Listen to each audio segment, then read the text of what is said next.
Hi guys, how you doing? Hello Night. I need to clean my glasses. Hi Apache. How are you?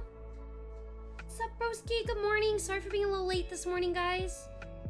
I did the stupid thing of where I think I turned off my alarm in my sleep, if that makes sense. I had a dream about turning off my alarm, but I don't think it was actually a dream. I think that was just me. It wasn't a dream. It just felt like a dream. I was not woken up by it, which is crazy that my sleep self can override my waking self, right? That shouldn't be a thing. That should not be a possibility. My sleep schedule is so messed up now. You're going to bed at 3 a.m. I need to stop this right now. Hi Apache, how you doing? Wait, did you get new soup? Wait, what happened? Hi Apache, hi broski, welcome in. Whoa, I just got a weird feeling right now. I was in a car. And I was like, do I need to put my seatbelt on? And I was like, wait a second.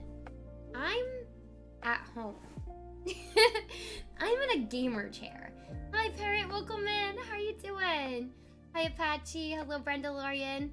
Hello Gerardo, what's good everybody? I hope you're well. Hi Reginald, hello Lucian, thank you. How you doing? I ordered Uber Eats for grilled cheese and they forgot the tomato soup. That's criminal. What are you supposed to dip it in? What are you supposed to dip the grilled cheese in? That's messed up. That's not okay. That is horrible and I'm so sorry for their crimes against Unite. What's good, Gerardo? How you doing? Good morning, y'all. So I had a sad lunch. No. That's so sad. No tomato soup. That's very sad. Because grilled cheese is so bomb. It's so good. That reminds me, I need to order, I never did my HelloFresh order. You can actually make that stuff. That's a big no. Yeah, I feel like they should compensate you. I feel like if you do call, usually they'll give you a discount on your next thing that you order. So I guess you can always do that. That way you can at least get something. Check my email? Wait, why?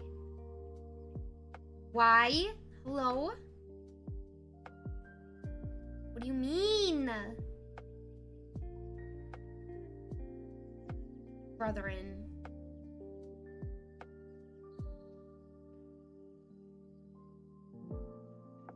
Wait, what? Night, what?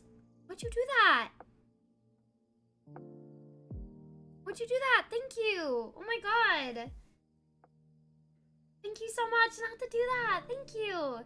I gotta get mine before we get onto Hoostery, seeing as it's my topic. So be right back. Get your lunch. Enjoy, Lucian. Hi, Grigsley. Hello, HD. Welcome in. Oh my god. Thank you. You seriously did not have to do that. That's very, very kind. Oh my gosh. What the hell? I'm gonna throw up right now. Hello, Grigsley. How you doing? I hope you're doing well. Hello, HT. What's good? Having a chill day. We're gonna be talking about the Voynichj, which is how I think you pronounce it, Voynichj manuscript. Hello, Tinklau. How you doing? I'm just at work preparing for a big meeting tomorrow. Ooh, I hope it goes well, Grigsley. Middle of the week meeting. So as I was looking at topics, and I watch a lot of these crime case YouTube things. I was debating for next week's topic. If you guys wouldn't mind, if I look for a less known topic, the ones we've been covering are all pretty popular or are big cases.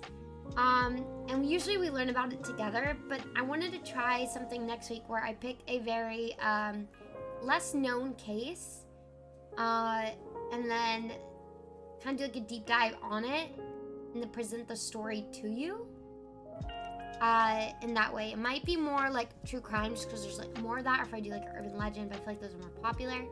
So I thought I would take just a more unknown case, or a couple small unknown cases, and then discuss them just to see how that goes. just to see if, you know, might as well try everything. Because right now we've just been doing like the thing of like, okay, we're gonna learn together, which I really like. But find one of those obscure true crime cases, urban legends. Yeah, that's what I want to do to Moonlight. That's exactly what I want to do. Because it's just inspired by like some of the stuff I've been like watching recently. I was like, okay, they do like really just more like, they just do smaller cases, you know? Things that are probably like big in the media for like a week and then just kind of like disappear, unfortunately. Because, you know, they didn't get run with it. They didn't get a movie made of them. They're not like super uber popular. No, that's good. That's okay to Moonlight. I think that's the fun of it, is that I'm going to present something to y'all. I'll figure it out and then hopefully have it over like the weekend. A monolith. Like I know like a lot of the urban legends are like really popular. Or just like big. I know there's smaller ones, but I'm gonna look for some like smaller cases. Hey Parrot, we're doing all right. I was sad I didn't wake up in time to work out. I feel like that always improves my mood, but I'll just do it after stream. I need to like get out of this weird sleep schedule and go back to waking up early. Let me get the Wordle up and going.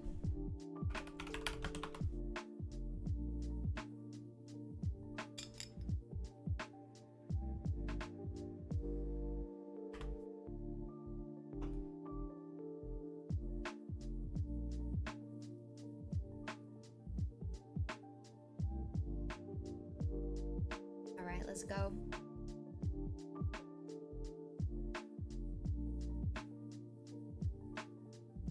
Ooh, that was promising. Hi, Azar, welcome in. How are you doing?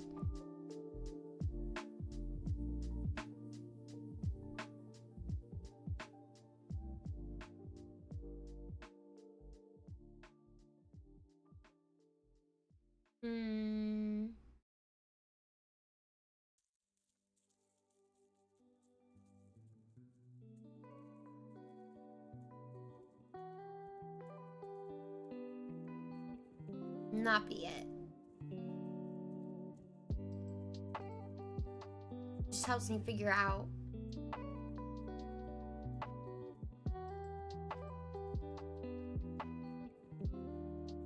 Resty. Not the word.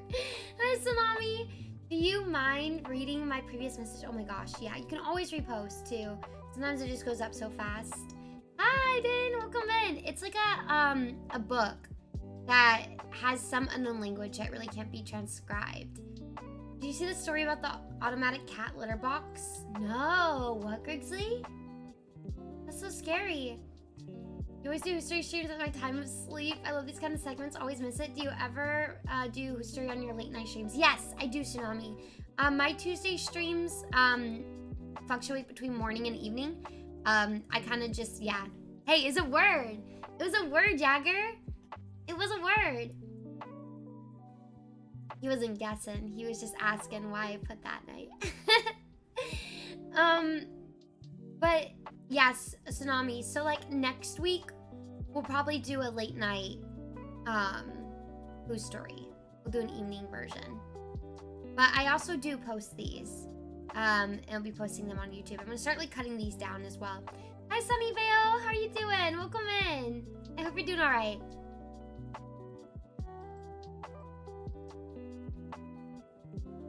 Rain? Like a reign of terror? Jeez, what the heck?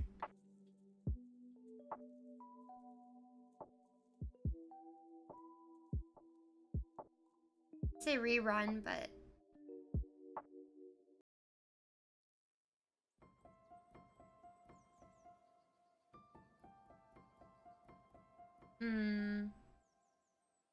Revow?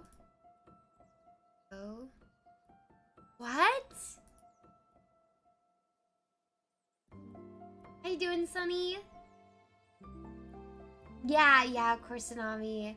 I know, it's so hard, with time zones. It's so difficult.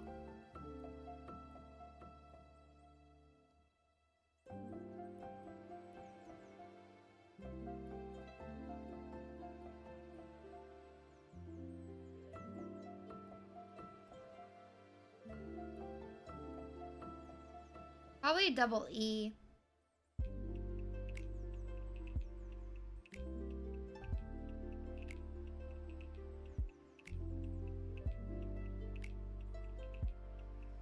Repel. Hey! Rebel. Rebel without a cause? Hey, there we go. Okay, that was scary. That was so scary for a moment. I got terrified. I was so scared. I was not gonna make it. Oh my god. Okay. Tell me about it, Future Boy. Here's 9 hours ahead. I got him 4 tries. You are Future. Like 6 tries, I know. That one was crazy. Rebel scum. I don't know why I was like thinking it had to be a different vowel.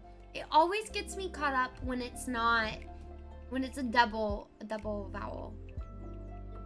Okay, be here in like 30 minutes. You again, night. What the hell? Good for a hard word. It's just always when it's the double. Remember all the "you are a rebel, I like you" comments? No, what? Now you're actually getting food? Hey, I wasn't part of that YouTube phase. Stars, stripes, be like flags, deck of cards, pass, monarchy, deliver, hands, thumbs, percentage, checkers.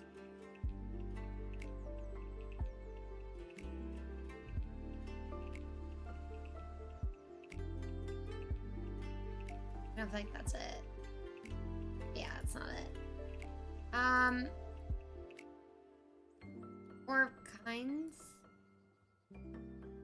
Kinds, types, sorts, and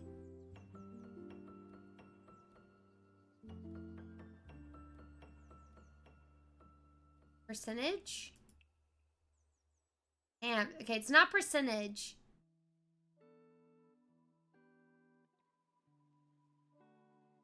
Maybe A through F? I don't know what A through F means. What the hell does A through F mean? And deliver, pass, give?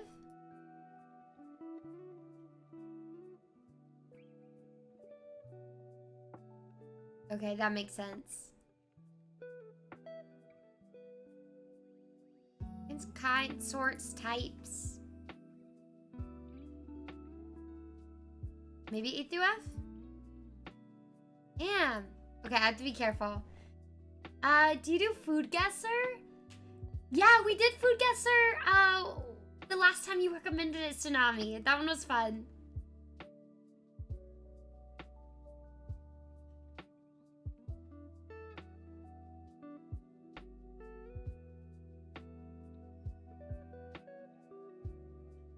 I see something else.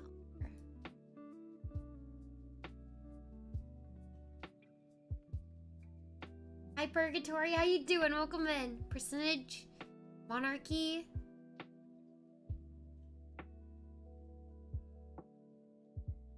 When I go to TwitchCon, will my sleep schedule probably be affected? Depends what you do or what you want to do, Purgatory. What's your time zone right now? You're in CST?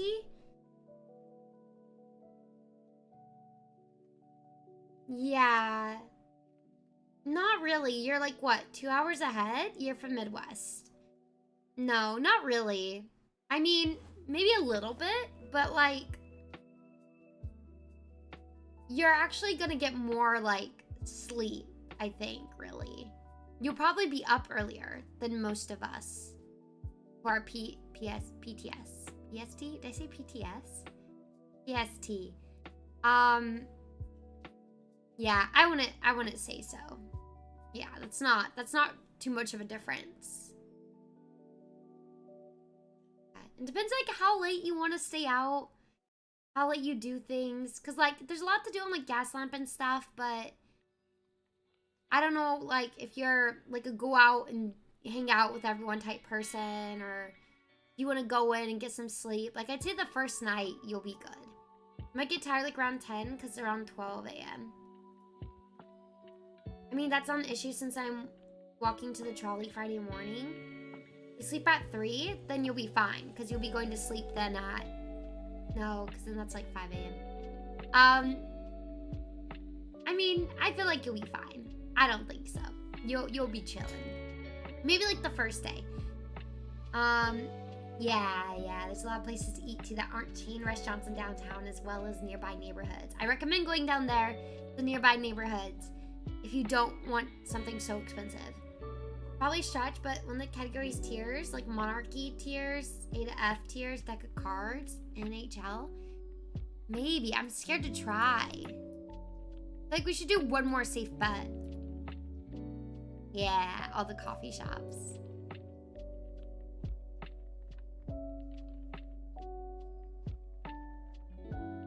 Yeah, you'll be chilling, Purgatory. I don't really think so. Like, again, depends what your schedule is. We tried sorts, kinds, and AF, and it said one was wrong.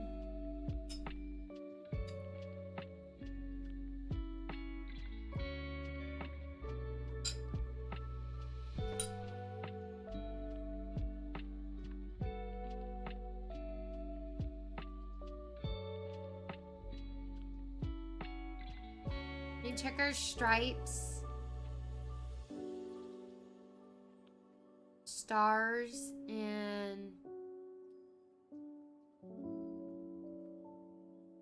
hello Nova, how you doing? It's just this untranslatable book that no one knows like where it came from. Sorts, kinds, types, and decks of cards.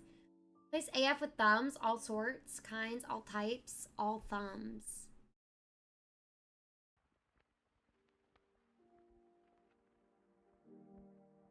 No! Damn. Kind, sort, stripes, and types. Stripes? What? Rating systems. AF percentage, stars, and thumbs. Oh. Thumbs.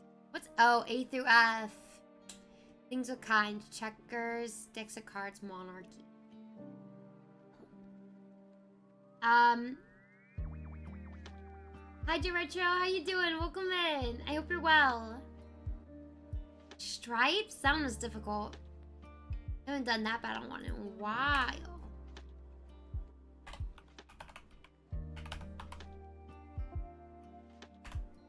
The last one was a good guess though, and I'm wondering what AF. It's like the American school rating system thing, like a letter grade.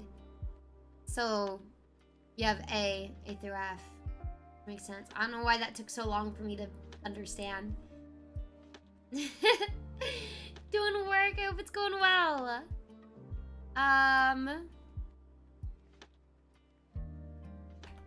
Types. Happy. Sport. Ooh. Food.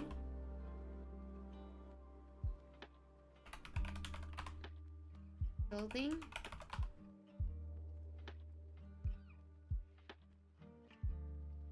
Game. Hi Ricky, what's good? How you doing, Leo?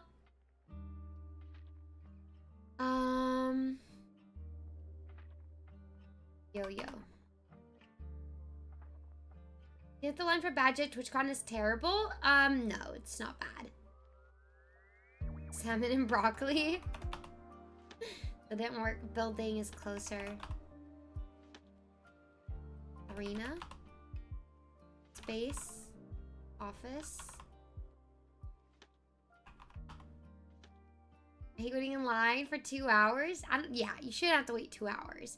Especially if you're doing badge pickup on Friday. I think you should be fine. I feel like the last couple years they've been pretty fast about it. It was really bad in 2018. 2018, like, the lines were atrocious. But no, the last, like, couple years have been fine. Yes, you can also do early badge pickup on Thursday. And it'll open up in the afternoon on Thursday. Usually that's when I pick up my badge. I've never picked it up on Friday, but I've never heard it being really bad. No, yeah, they didn't know in 2018, but now, like, again, for the last couple years, I've never waited longer than 10 minutes to do badge pickup. However, I will say, The last couple times I have done badge pickup, I have been a partner, and usually partner line is shorter. I don't know exactly for affiliate or for viewer lines what those look like. So I probably wouldn't be the person to ask about that, but from what I've seen, it's usually not bad. It usually doesn't look that bad for affiliate or viewer. Like in Vegas, it was not bad at all. And the year prior in 2022, also not bad. So should be fine. At 4:40 p.m. on Friday or Thursday, Tori? You'll be fine. Oh, if you're going on Thursday, you'll definitely be fine. Oh yeah, you're chilling. Not a lot of people go to early badge pickup, so you're fine. I don't know what time they close badge pickup though. I think it closes around 7. So if anything, you just pick it up Friday. Hi Spooky, how you doing? Oh my God, Quaganda, were you there? Yeah, those lines were horrible. Yeah, 2018 was crazy. Hello there, welcome in. Building.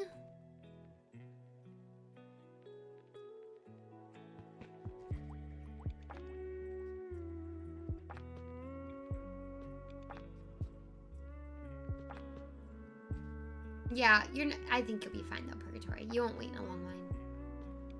Either way, they'll be pretty efficient about it.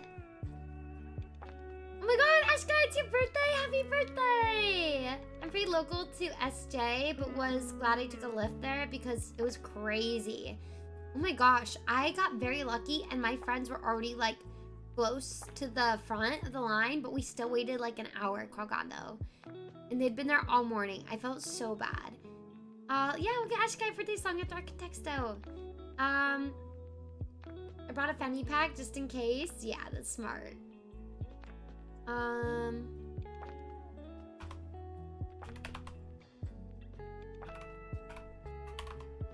Job, work, team.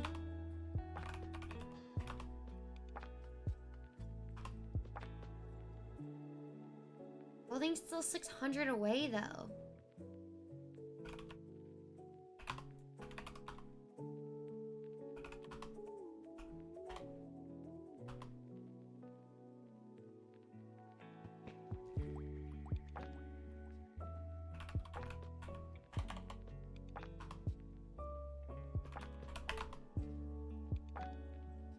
We tried zebra.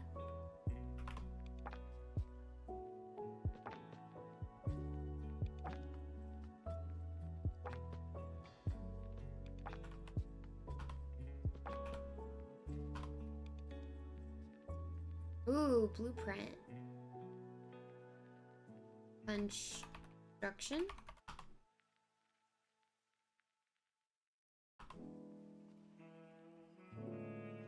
Bulldozer.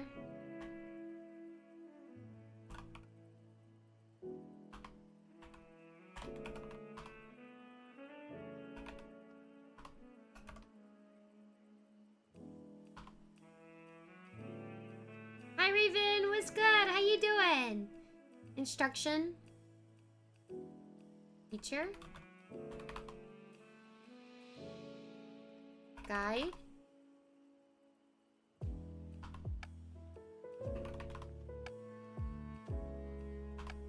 Ooh, guide is closer. List.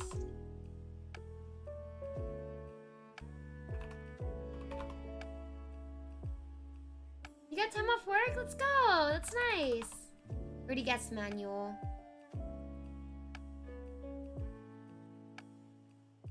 Manual, guide, instruction, list, survey, design, blueprint.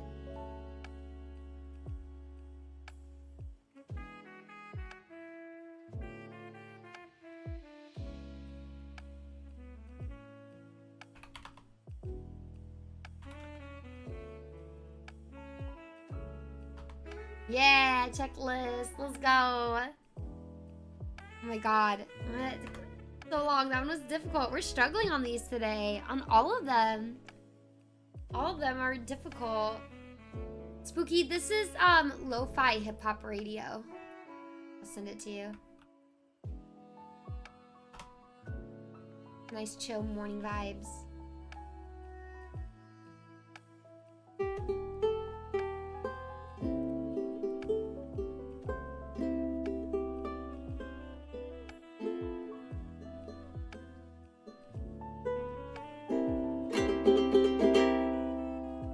Happy birthday! Happy birthday, Ashkai! Any special plans for your birthday? Lo-fi, let me check that. Yeah, it's nice. It's nice. It's very chill. Ashkai, what are you doing for your birthday? Do you have any fun plans?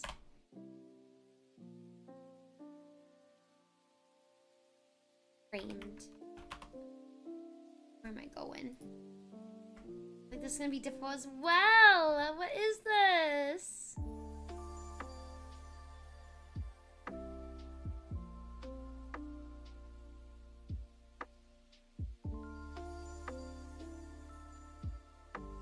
An older film.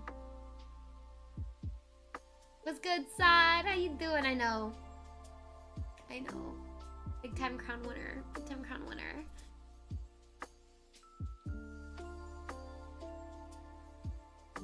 Dances with Wolves? I've not seen that movie. I have heard of this movie. Never heard of it though. Sorry, I have heard of this movie, never seen it though. It's Kevin Costner? Nothing much, gonna watch the debate while having cake and snacks. So I hope you have a good birthday, Ashkai, and eat all the treats that you want. Oh, it won at the Oscars, that's why. Movie doll.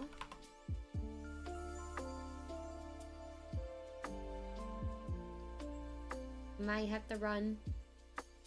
That's you. Very kind. Thank you again, Knight. I like it. Really good cinematography. It's 4 hours long? What? That's crazy. 4 hours? Oh my god. Okay.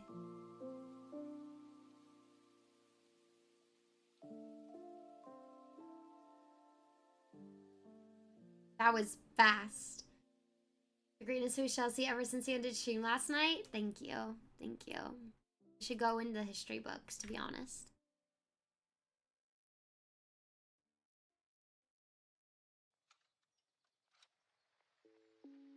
Theatrical cut is shorter, but still about 3 hours. That's crazy.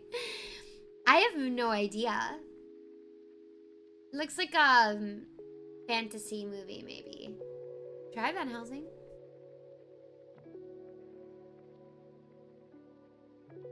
Not Van Helsing. Let's go again.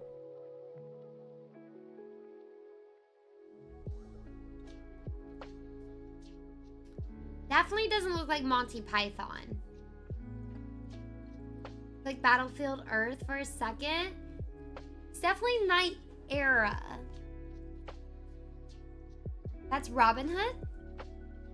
I've only seen the Men in Tights version. Damn, you got it. GG's. Let's go. Robin Hood. Yeah, I like the Men in Tights version. Carrie.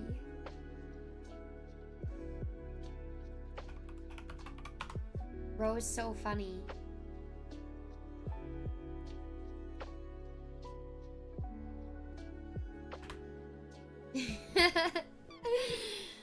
Oh my god, him and Twisters. Nice. I seen it, but I hardly remember it. I don't think I've ever seen that version, like the actual serious version. How do you say his last name? Eulis? Ellis? You own that one? What was his name? The guy who plays Robin Hood in that one. The actual Robin Hood. I know him because he does some other... Isn't he in, No, the Achilles heel one is Brad Pitt, right? Isn't he also in Gladiator? That guy? He does a lot of the, like, Roman... Russell Crowe, yes. He does a lot of the, like, Roman Empire era stuff. There's a Kevin Costner one, Prince of Thieves, in about 1990. Yeah, Kevin Costner and Russell Crowe be staying doing those films. Kate Blanchett was in this one, I remember. ¿Qué almorzamos hoy? ¿Qué Almorzamos. What are we having for lunch today? ¿Qué almorzamos hoy? We understand German very well. Entendemos Entendemos. alemán. Alemán. Muy Muy bien. Important to be able to work today. Es importante poder. Are you having lunch with your grandfather? Almuerzas. Abuelo. Tu abuelo? Tu abuelo. Con abuelo. Con tu abuelo. You have chicken sandwich? Let's go. Is it spicy or normal? No quiero perder mi pasaporte. They always lose money. Ellos. Ellos. Nosotros. Nosotros. Ellos. Ellos.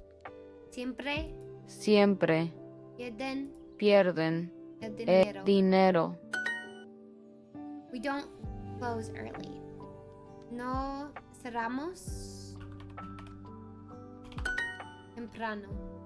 Gotta have a little spice, a little spice in your life. When the option arises, always get the spicy. You go back home late.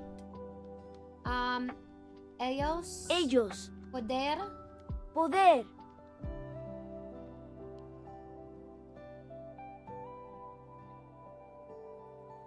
pasa tarde. Tarde. Vuelven. O ese poder Ella no puede vivir en esta casa. puede vivir en esta casa.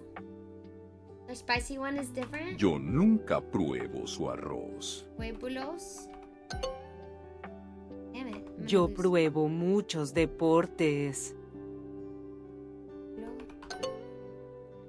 Pruebo. Damn it. Pruebo. Muchos. I try many sports. Yo siempre pruebo tus sopas. Pruebo. Yo siempre pruebo tus sopas. Don't hear the R, but then I fear you probably don't pronounce the R.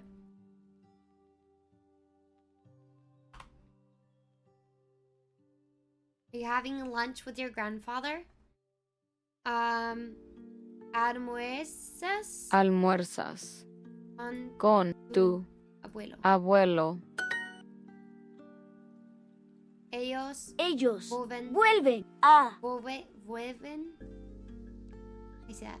vuelven Vuelven a casa tarde. tarde.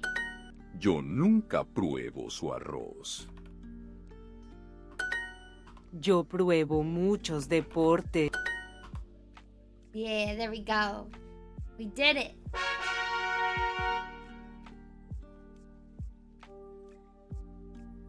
We get a September badge too. Hell yeah. Look, Junior's sleeping. I'm doing it, y'all. I need to slow down when I use Duolingo. I click the wrong word. Sometimes that very similar. I do the same exact thing. I also need to like slow my roll. I just need to learn to be patient, read it through, really hear it. I just like love speed running it sometimes, you know? It's the best part. Duolingo's animation team. I know they have been. They've been updating a lot. I think the business has been booming. So I feel like that's probably been really good for it. I need to like get back in touch with the Duolingo team because they reached out to me one time, and like they're like, "Oh, you're part of the team," and they added me on Twitch, right? So I'm still part of their stream team. And then they sent me some items, like I got the Duolingo owl, the Duolingo shirts, the stickers. And then I have never heard from their team ever since. So I need to reach out and make sure I'm still part of that. I don't know if they even have that like team anymore, or someone who runs like the Twitch side of stuff at Duolingo.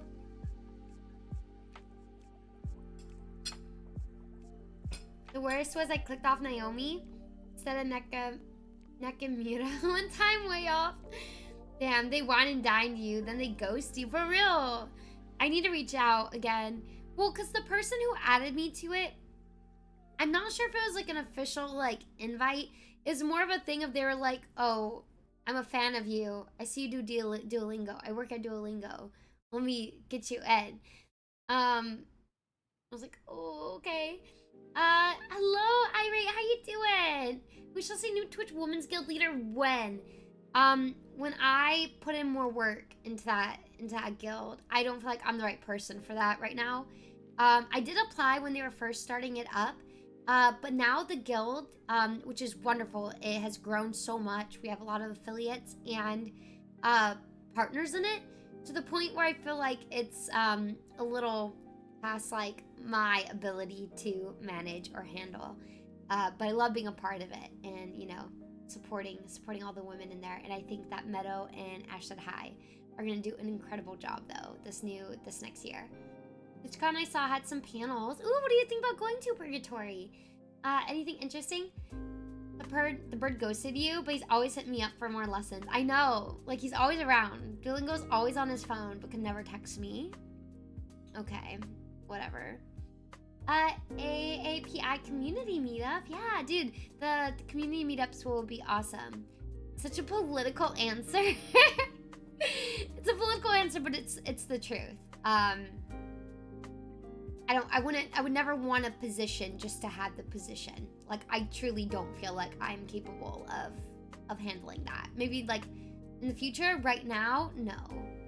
They do so much. Our guild leaders do a lot. I would not know. My friend mentioned wanting to see Hassan panel. Oh my god.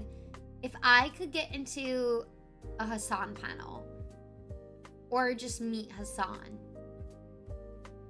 Amber would die. Like, I legit think she would pass away if I could get like a photo, like a real life photo of it. Oh my god, I think the Patsy is here. I'll be right back.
Yo, what's going on?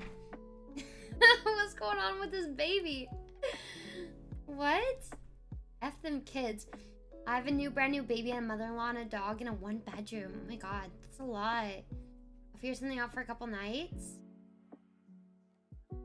My best friend is now in San Diego area until the end of the year, so I should go see him too. That's a lot. I live in LA, so drive back and forth to San Diego isn't out of the question. Yeah, that's true. You can just go down for the day. Done plenty of day trips. Hello, Hyper. How you doing? Welcome in. I hope you're all right. That I just was not expecting to come in to, you know, kick the baby out. That's crazy. In a 1-bedroom. That is a lot. I don't know how they're not like going crazy. Last night had to hear people in my neighborhood complain.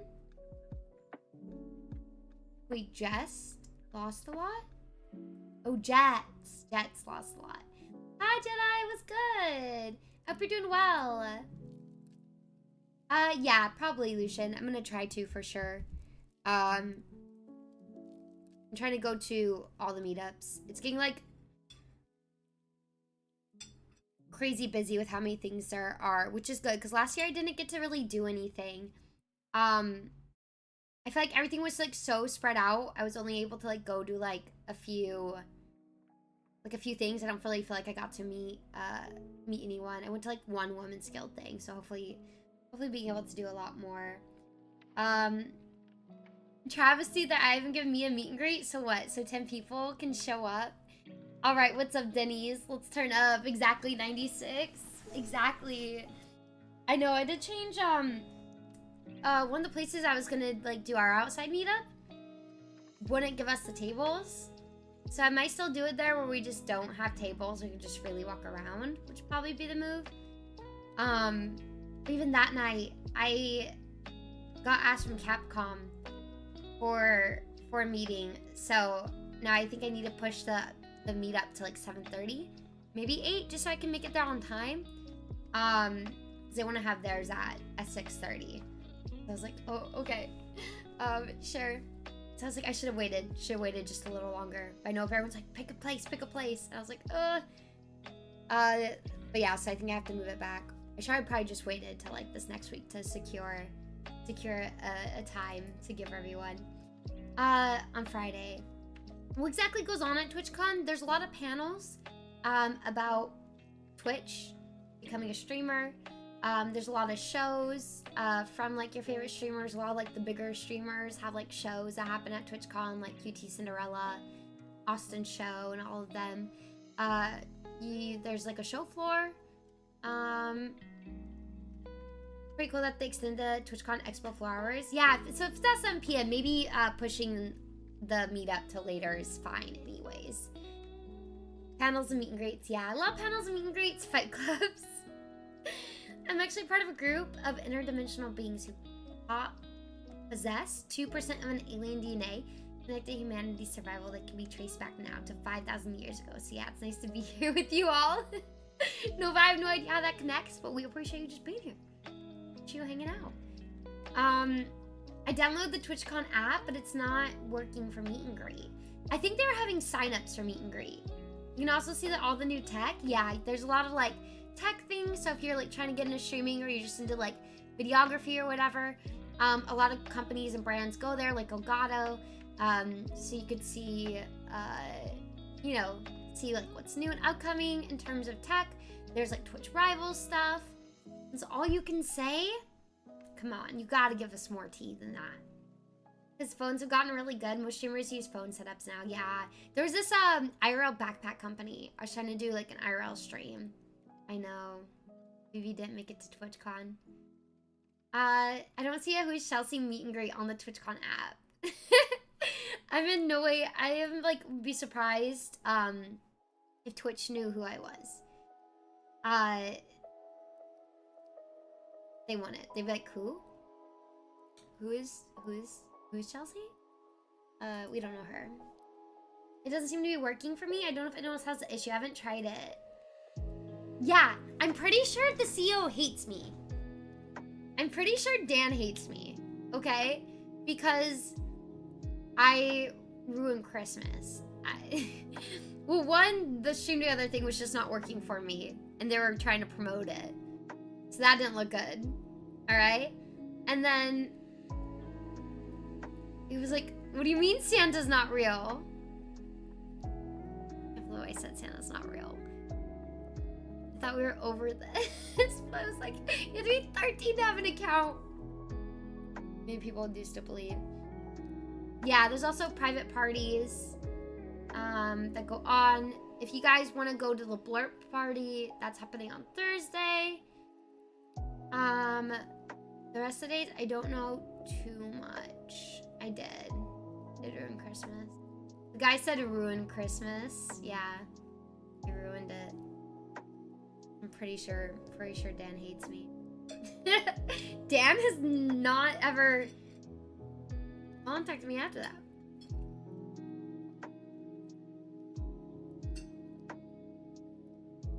She did, but her heart grows 3 sizes since then.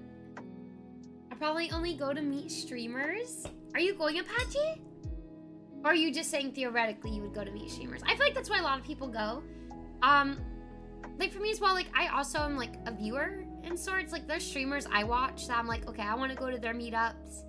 I want to go see my other streamer friends who live in different countries that are coming, different states.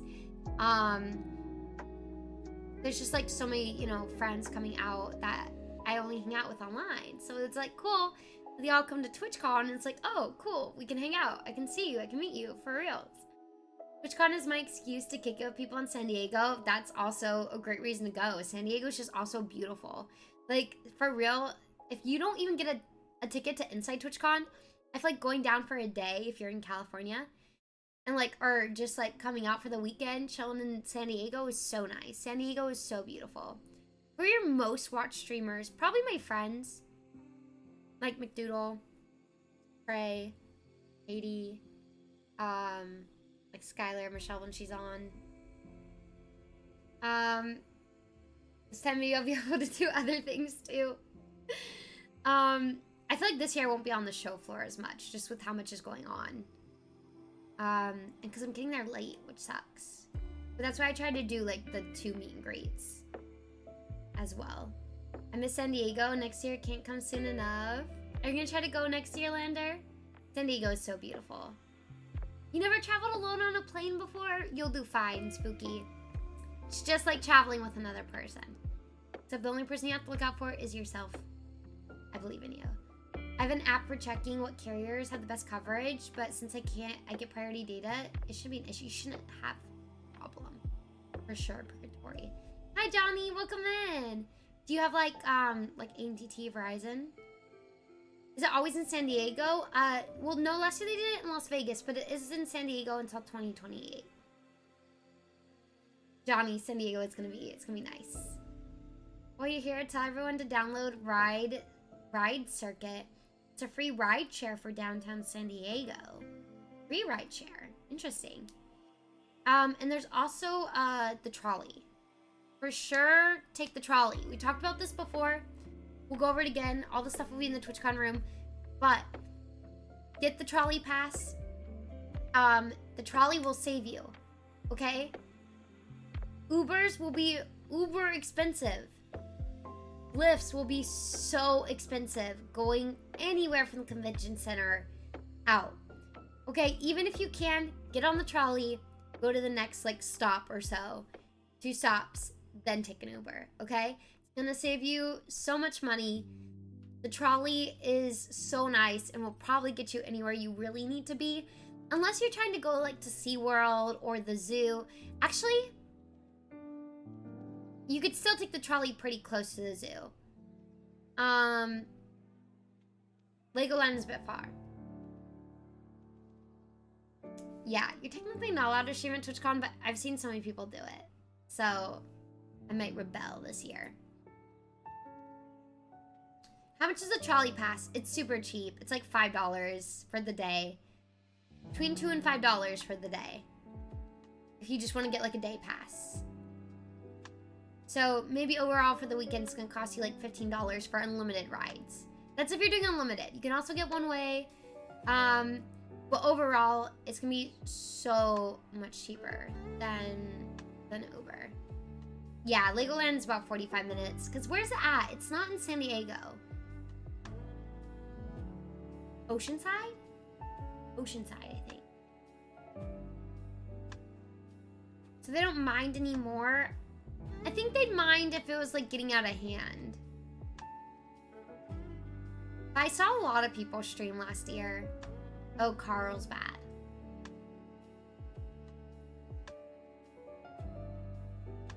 Yeah, 45 minutes. That's for Legoland, Purgatory.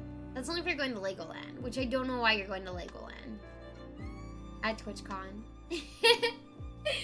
That, I don't know why you would be doing that.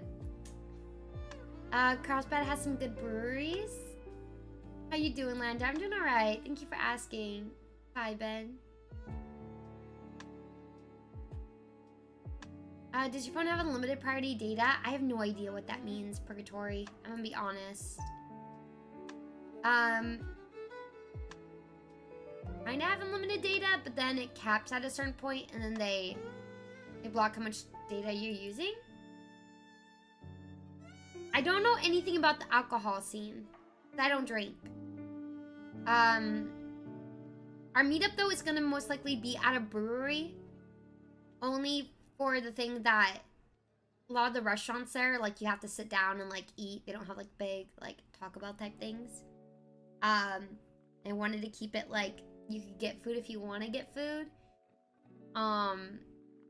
But you don't have to if you don't want to. Azar, that's not information we'll be sharing at the moment. That'll be in the TwitchCon room. I'll help you guys out. I'll try them all for y'all. Yeah, 96 we'll try them out. Yeah, that's where I had my college graduation party. It was at a brewery. Just because it's like nice open seating. There's usually like stuff you could play, games you can play and stuff. Or it's just a chill vibe. Usually meetups are like, it's a good place to have meetups. Because they're also open like relatively late. Because a lot of the restaurants like will close at like 9.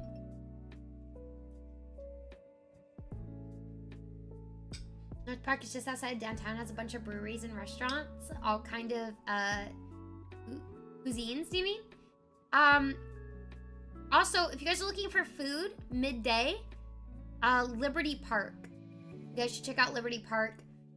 Small train ride away from the convention center, but you're gonna get really good food, and it's kind of like I don't know if you guys have ever been to Grand Central Market in LA. I love Grand Central Market. But it's basically like a thing. It's like a food court with a bunch of different food and coffee and boba and desserts. Liberty Park is super cool. They do close at like 7 p.m. So this would be like a midday, like morning, midday, like I'm going out for lunch type thing. Small ride from the convention center to rent out a karaoke bar next year. I was originally, back when I had a job, I was gonna rent out something. Obviously, for obvious purposes, we cannot do that this year. Maybe next year if we do like maybe like a dono goal. If I find a place, we could do like a goal for it, so we can find somewhere. But yeah, this year, I threw a wrench in those plans. It's Point Loma, and food court used to be military food hall. Really, a donut goal? Yeah, it's a donut goal to get everyone donuts. Usually most plans tell you that if you have a certain amount of priority data, like high-speed data will let you know once that hits a cap. May deprioritize, meaning that your speeds may slow down, but it's not always guaranteed. You should be fine, Purgatory, because most of the time you'll probably be on your hotel Wi-Fi. If not, like, I think Convention Center has Wi-Fi. It might not be good. It might have. You can also do a pay to get in type of thing. Yeah, that's true. But that's what I didn't want to do. I didn't want to do a pay to get in type thing. Funnel, I'm not doing an escape room after last year. I'm traumatized. Yeah, like $10 a person or something. Yeah, that's true. That'd be smart. Because originally I was gonna rent an Airbnb out for like the night to kind of like throw a party. But, or like a place or location. But in the escape room, we could not get there in time. We started late. It was a mess. I felt so bad. Night and everyone was waiting. It was bad. Maybe I should really hit up a stranger in San Diego and tell them the places I want to go and date down there and get it calmed. You could get a free dinner. I guess you could get a free dinner, but 96, how does that work? Like when you go on a date, do you not feel like obligated to split the payment? The escape room was not your fault in the slightest. I know, but I just felt so bad and it was so tense. It was like on edge. Oh my god. Dylan, no! You're not doing that for dinner. I split on the first date always. Whoever asks pays the date. Punchball is bowling, karaoke, and arcades, like round one, but a little bit smaller.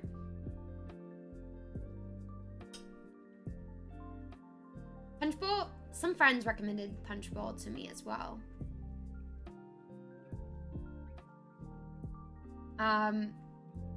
You watch Mark Robber video? No, what's the Mark Robber video?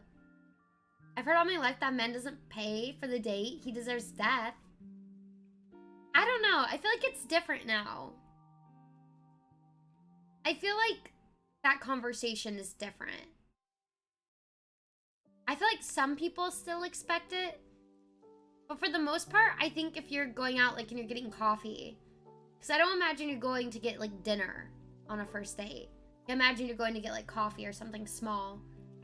Like you're gonna do it or just split it. I think you usually always split it. Unless they insist. So I guess whoever makes more money, nothing's your fault. If anyone is trying to blame you for something, send them my way. I know, but it was so sad. I was driving, this guy almost hit me. I was freaking out, and people were messaging us, or we called them no, we can't stop the room, and I forget who it was, Bat and Will already went into the escape room, and then I get there and Knight and Side are just waiting there, and I'm oh my god, I feel so bad. I feel horrible. They're not even in. If you go to a Cheesecake Factory on a first date, then no. Why though? Cheesecake Factory is so good. I don't understand. I still don't understand that conversation. Cheesecake Factory is so good.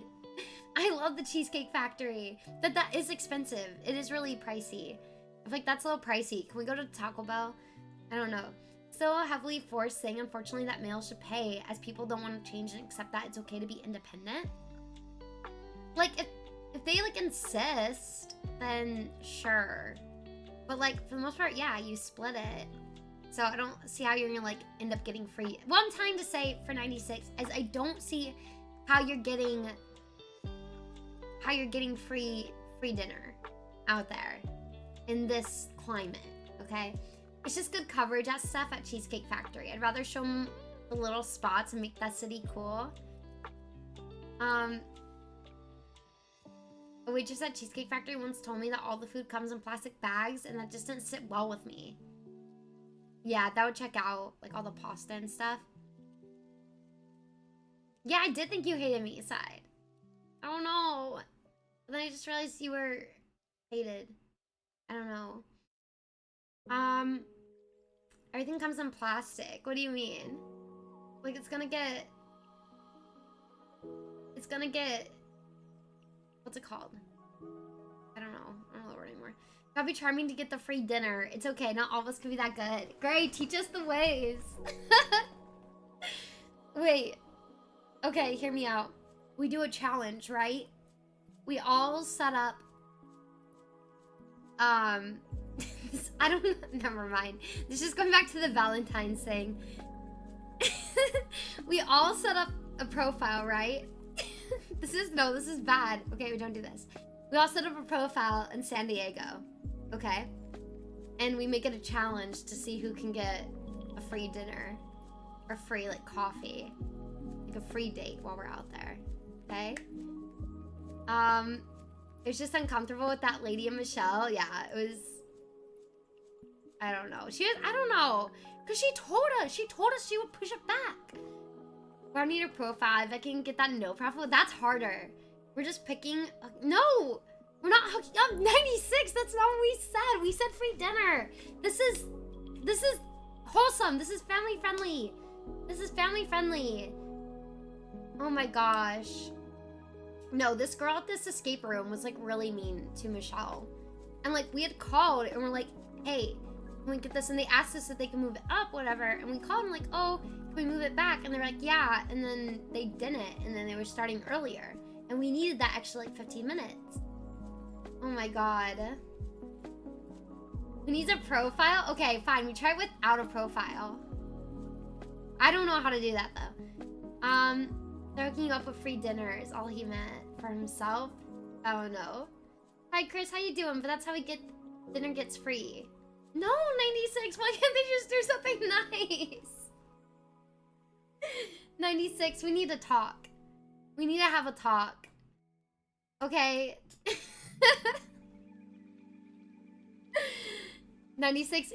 You're too much of a gem to be doing that to yourself for some food. Okay? You could just do nice things. No. We need to talk, Dylan. Why is that your first thought? Oh my God. You gotta play the game. It's not a game. The game is that you just be so charming. I'm a gym. 96. Oh my God. Oh my God. Hello there. He really wants that Cheesecake Factory. Oh my God, Dylan. I will pay for your food if you stop doing that. At Portland's, there's a restaurant called Le Montage. Pasta's so good. They even wrap the leftovers in foils. I'm like, origami, that's so cute. I'm gonna keep folding my clothes because I'm gonna get out of hand. Out of hand. I know, Dylan won. He literally won. He won. Just oh my God, yeah, fold your clothes. Fold your clothes. That's true. That cheesecake be expensive though. Oh my God. How silly. Very silly. I'm gonna give out Silly Goose Awards for the stream of the day. Today's Silly Goose Award goes to 96.2. I'll make a little thing. You get the Silly Goose. Hold on, let me find one. Let me find a Silly Goose Award. I like to thank Mother Goose. Oh wait, there's a Silly Goose Award. Hell yeah.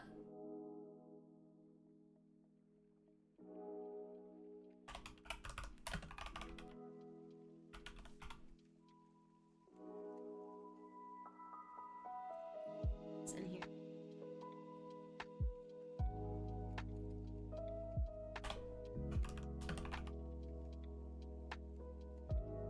I like to thank all my ducks in day one.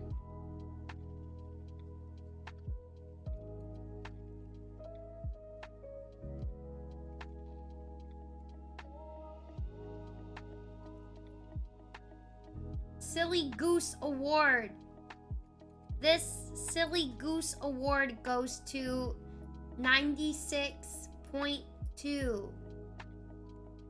Congratulations. This is your winning. This is your winning Silly Goose Award. For this stream. Every stream we must give out a Silly Goose Award. Certified Silly Goose. Hit the player at the game. That's a big award. It is. You get it. I get paid Cheesecake Factory. Thank you guys again, Gritty Goose. Oh my god. I know, yeah, what is the 96.2? Why 0.2? Is there another 96 we should know about? Certified silly goose. Is your RuneScape username and I picked random numbers? Radio station? Yeah, it could be a radio station. An FM radio frequency.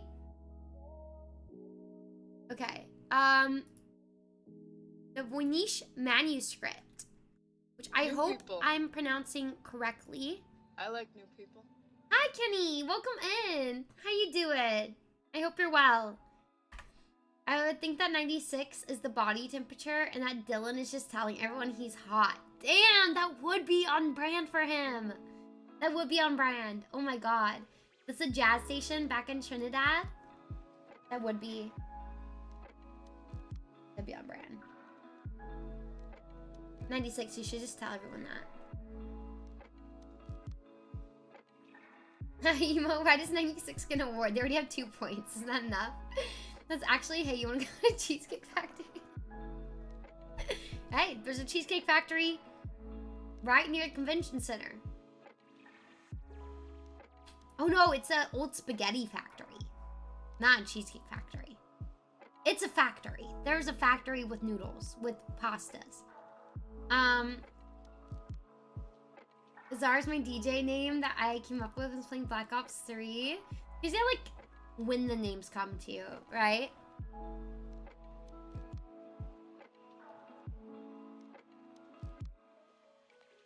Just sign in to start a free trial. Antic, please. There is, but isn't the Top Gun restaurant right across the street? There's a Top Gun restaurant? You have a Cheesecake Factory right by you? There's also a couple malls nearby, too.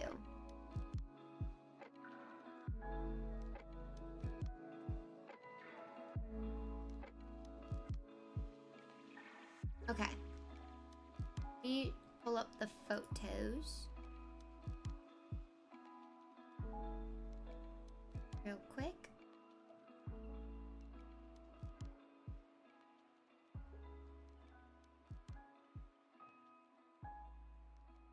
Then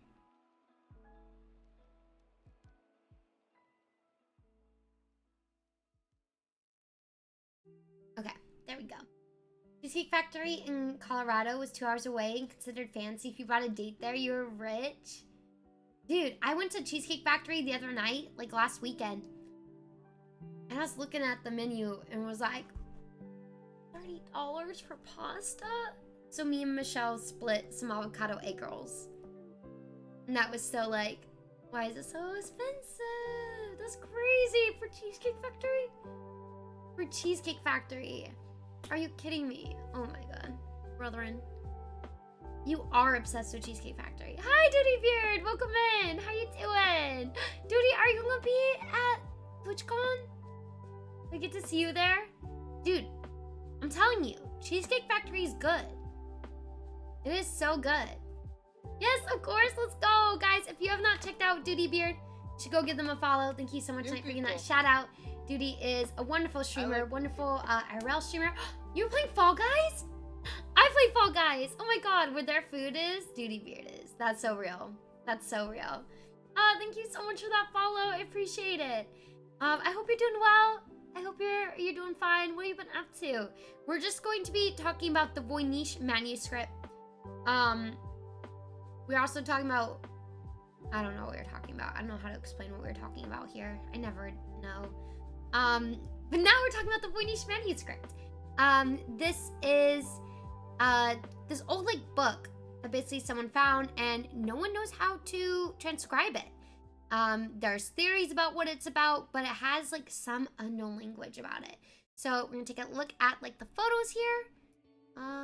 Let me make this bigger. Picture's all kind of small. show you guys some pictures from the book.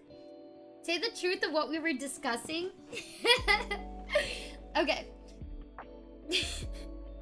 No. I don't know, we're talking about it.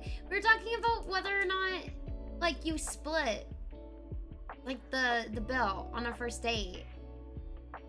And then I was like, oh, for funsies, we should try to see who can, like, get a first date at TwitchCon and then, like, get someone else to pay for their meal.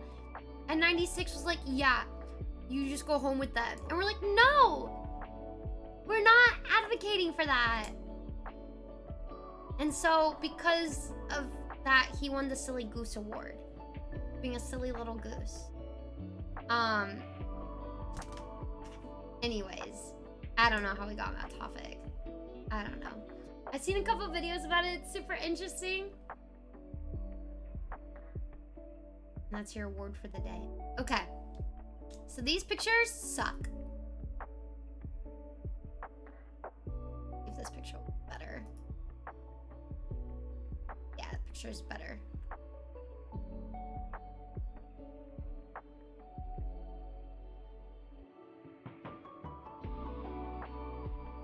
What if this is just like nonsense?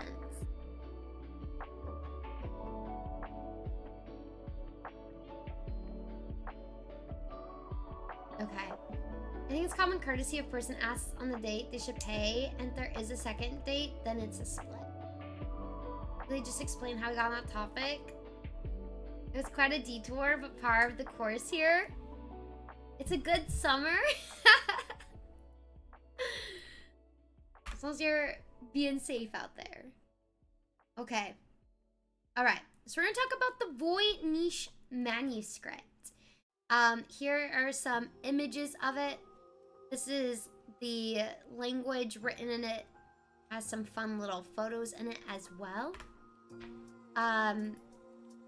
Here. Basically, the book is filled with this language that apparently no one can transcribe. And these images that people, like, where a lot of the theories come from of what it is about. Oh my gosh, Apache, thank you for the picture of this redemption. Let me write that down so I can get that out so I don't forget. Apache, if you could just message me and let me know you redeemed that with an updated address if there is one, or with an address. Retro, enjoy your meeting. Please take care. I hope you're well. Thank you. Helps me keep track of it. But let's go back to Voynichj. So the Voynichj manuscript is an illustrated codex handwritten in an unknown script referred to as Voynichj. Voynichj? I think is how you pronounce it. The volume on which it is written has been carbon dated to the early 15th century. Stylistic analysis has indicated the manuscript may have been composed in Italy during the Italian Renaissance.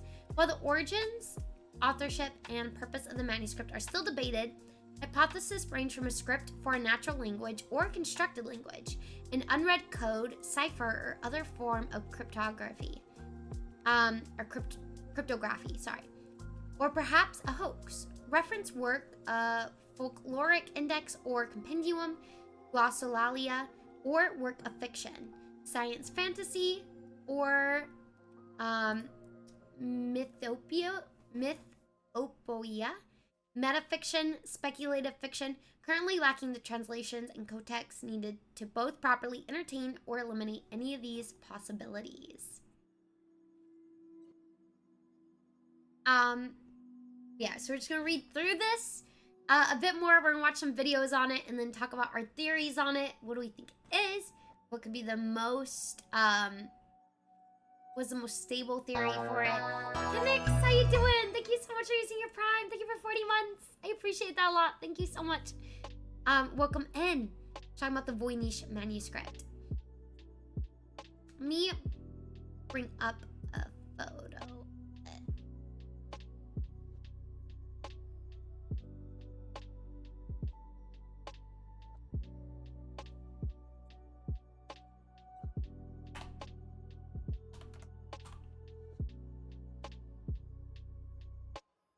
Got it working? Let's go. Hello, Kinix. How you doing? Hi, Raven. I know, 40 months is insane. It's so sweet. I appreciate it a lot, Kinix. Okay. Here we go.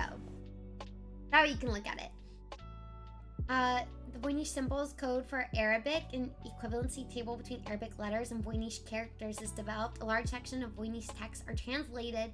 Large sections of the Voynichj text are including pages, pictures, flowers, stars, spices, and women. 600-word dictionary of Arabic Voynichj English was developed. Translation reveals the text deals exclusively with cathars, a religious heresy prominent in the south of France in 12th and 13th centuries. Patron funding production of Voynich manuscript may have also been Alfonso V. King, Aragon, Catalonia. Interesting. Sure, we'll find more of that out as we deep dive as well. That's cool. Thank you for sharing that. Michael might visit you. That's nice, Azar. I hope you guys have fun.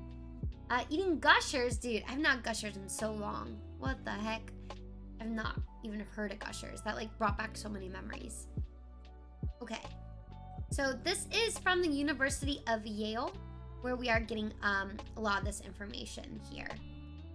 So it's apparently the world's most mysterious book, written by the unknown author. The manuscript appears to disappear throughout history. From the library of the Holy Roman Emperor Rudolph II to secret sale of books in 1903 by Society of Jesus in Rome. The book's language has eluded decipherment, and his elaborate illustrations remain as baffling as they are beautiful.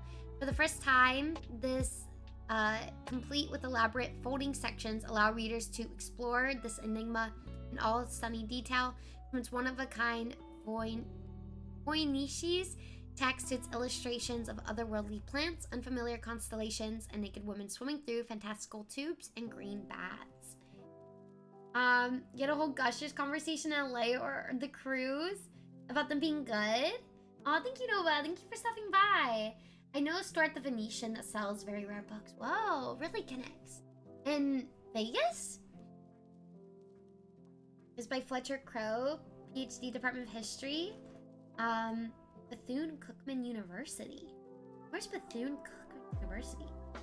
Ooh, Gushers with Chamoy. That does sound good.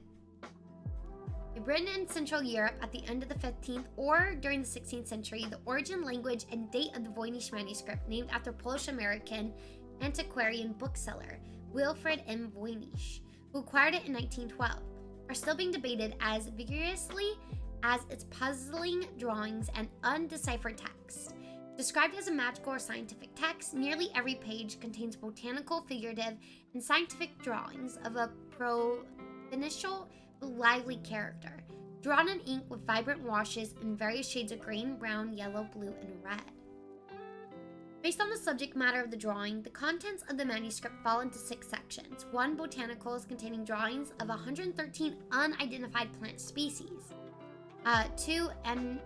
Astronomical and astrological drawings including astral charts with radiating circles, suns, and moons.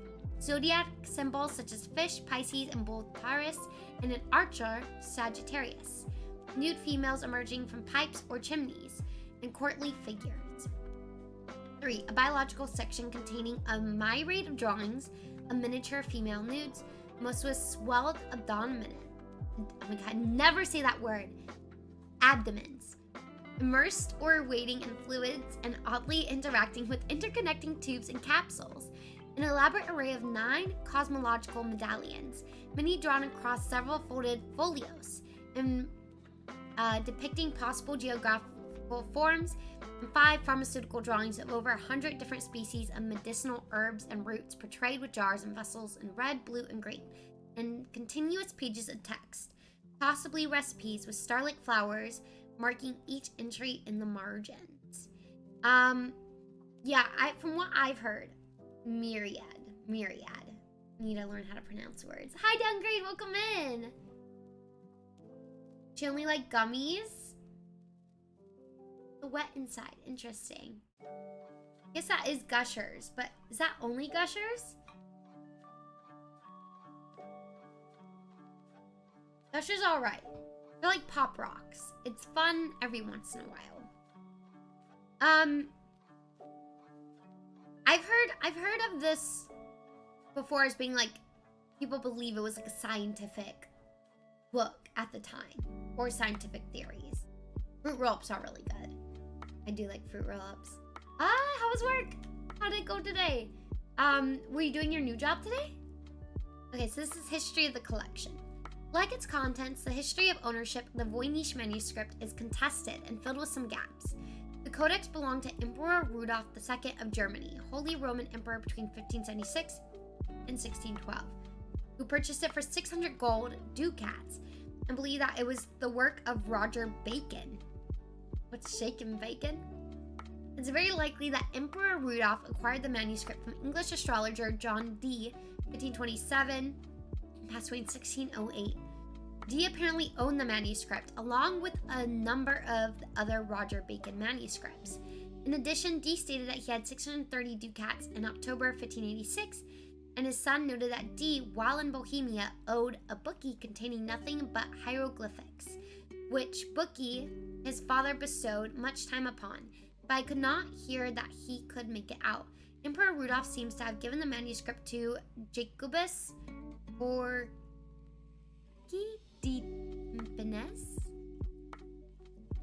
Yeah, I don't know that name either, Goku. I have no idea. An exchange based on inscription visible only with ultraviolet light on folio 1R, which reads Jacobi de Timpenix. Johannes Marcus Marci of Kronland presented the book to Athanasius Kircher. In 1912, Wilfred M. Voynichj purchased the manuscript from the Jesuit college at Frascati near Rome. I cannot pronounce any of these words. I'm so sorry.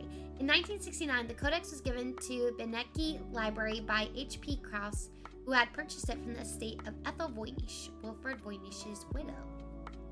Cuckoo? Oh, hi. He was like over there, now he's over here. What's going on? What's going on? What's happening? Come here. What's going on? Say hi. He is lost in translation. Here, Goku. Everyone. So, really quick. Goku's head. So it's just, huh? Huh? Huh? Back. Boy's back. Go back. Say hi. Hi, everybody. Good morning. He's beautiful. He's beautiful. He's a snuggly guy. Guy loves snuggles. He loves food first, snuggle second. Beautiful boy. He's Garfield. He's a big boy. Big guy who like nugs. Yeah, big baby. Big baby guy. Goku is built. Built boy. Gets his food in. Okay? Gets his food in.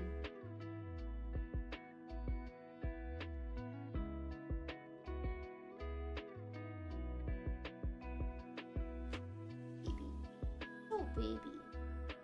I'm just my best friend. He's just so cute. Vibes. Vibes, and I love him. Okay. I love cats who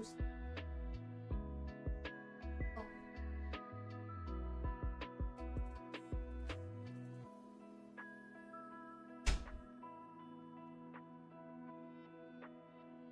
It's free. He's cute until he bites you. That's true. He will bite occasionally.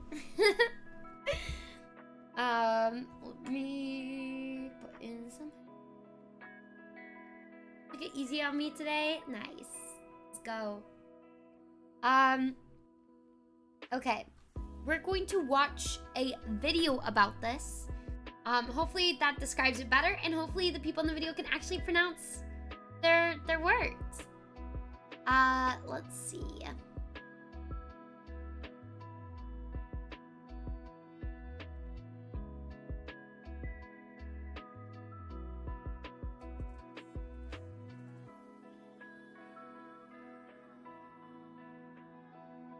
So, the Voynich manuscript.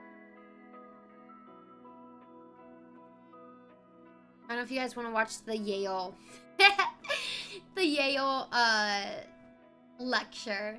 Fine, I'll play this video. Maybe more interesting. Watch a few videos on it. But watch an overview video and then we'll watch an in-depth video. I did have the Yale lecture, but I was like, oh, people would not like that. Okay, we'll watch this one.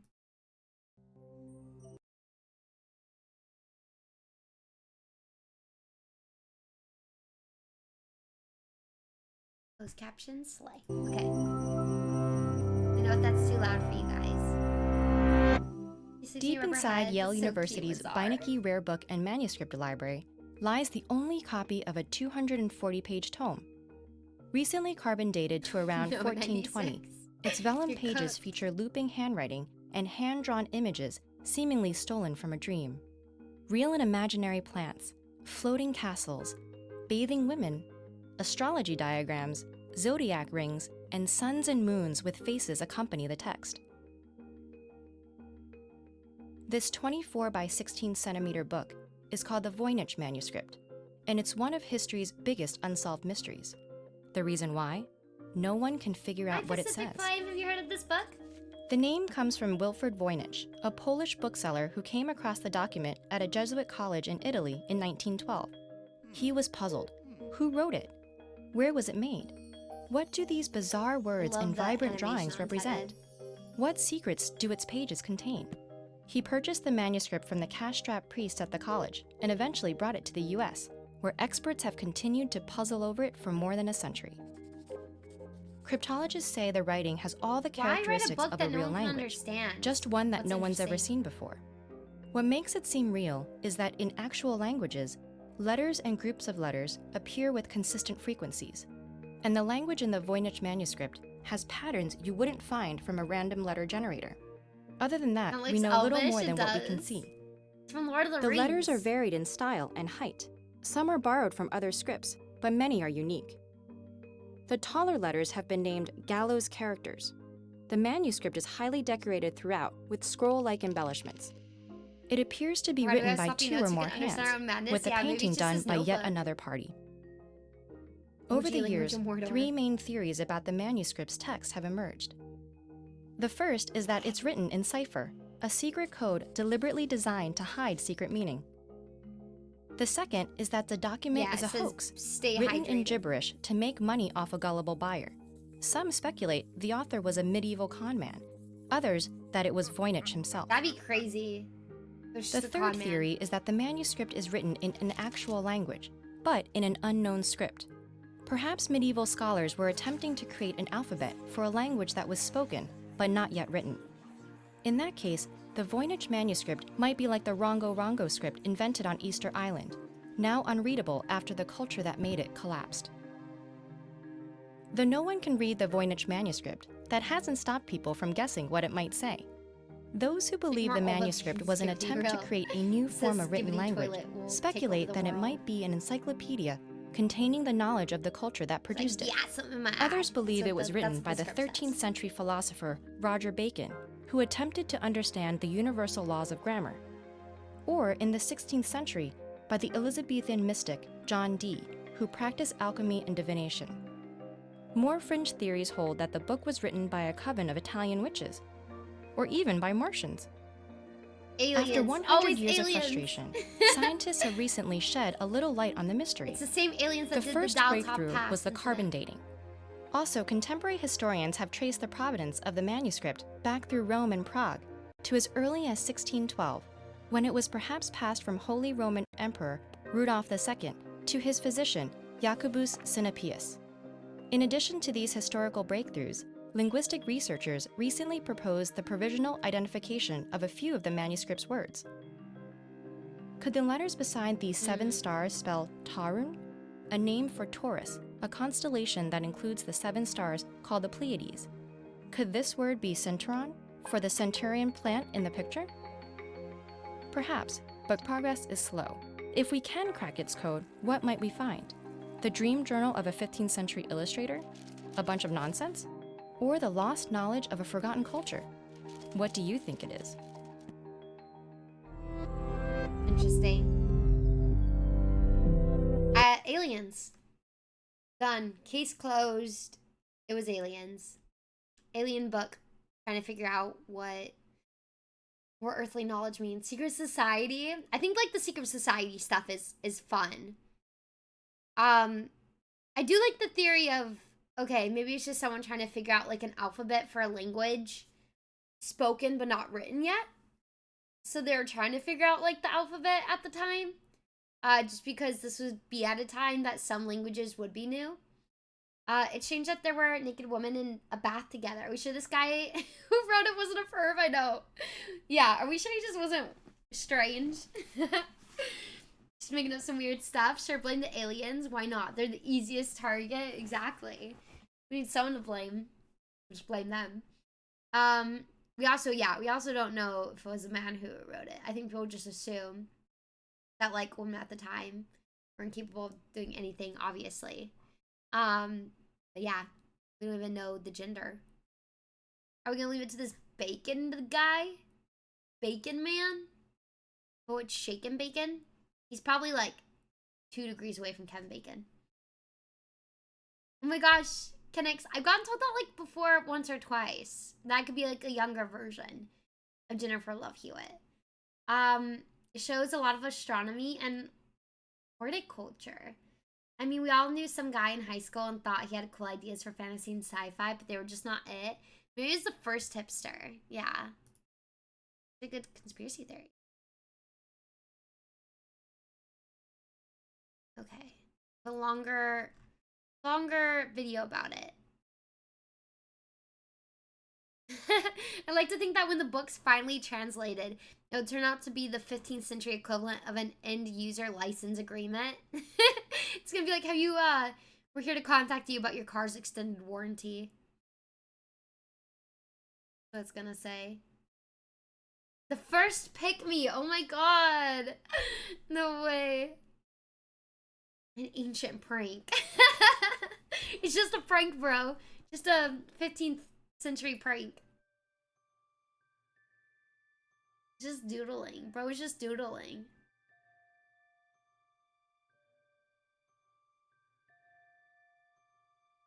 July 27th, 1960, New York City.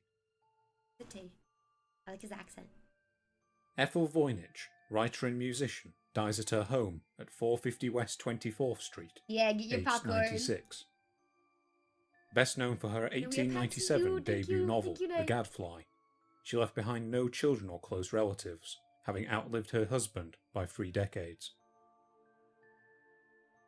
In accordance with her will, her body was cremated and her ashes scattered over Central Park. And for a second, by its nonsense, it's a hoax argument. There's too much effort put into this thing by someone for it to be a con. Yeah, I don't know if it's a con. Like, it seems like a real book.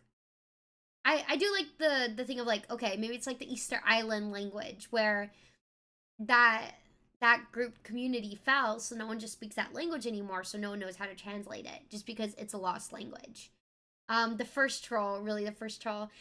Hi, Nishi, it was good. Guys, I'm so sorry. Before we settle in for like an hour-long video, would you guys mind if I go get some water and we can restart this video?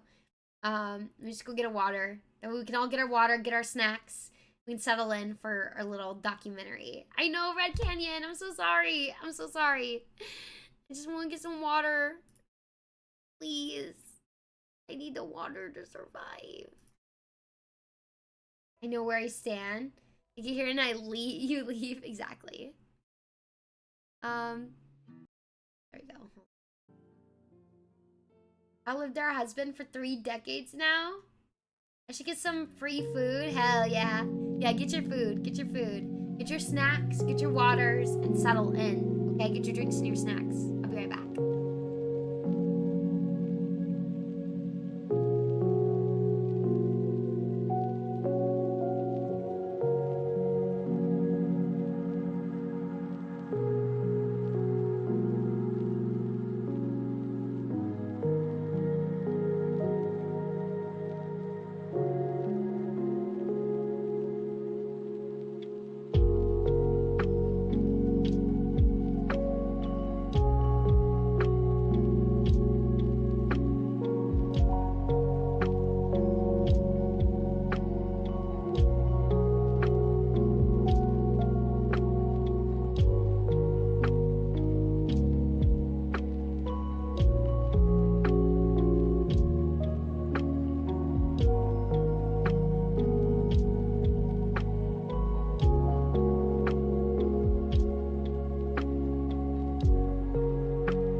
You just look at a door and it clearly says push and you pull on it anyways.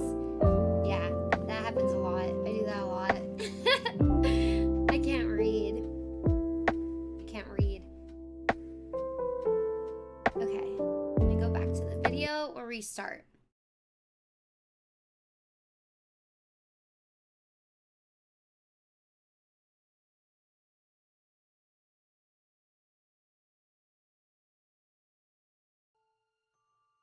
If I get tucked in. Ethel Voynich, writer and musician, dies at her home at 450 West 24th Street, aged Well, it 96. didn't happen to me today. Never happens. Yeah. Best never known for her happened. 1897 debut novel, The Gadfly. No one can say for sure, you She know? left behind no children or close relatives, having outlived her husband by 3 decades. In accordance with her will, her body was cremated and her ashes scattered over Central Park. Her remaining possessions fell to her friend and companion, Anne Nill, with whom she had shared her apartment for the last third of her life. But amongst these possessions, there was one item that stood out. Straight into a door like a crow Over the last in the 30 Windex years, commercials. its Oh, fate had yeah, troubled I've both for sure done Mrs. that before Voynich too. and her husband Just before like her, walked right into it. so much so that it had remained sealed within a bank vault throughout much of this time. It comprised of a small manuscript bound in a Just using, plain like, a brown bank cover vault, that too. bore neither a title nor a name. Inside it was tucked a letter, Voynichj the envelope of which probably contained thought a it was very message important. written in Ethel's handwriting. Its text reads We do as not follows. care. But which Concerning part, the cipher Kinix? manuscript, not to be opened till after my death, and then only by A.M. Nill or one other responsible person in place of her.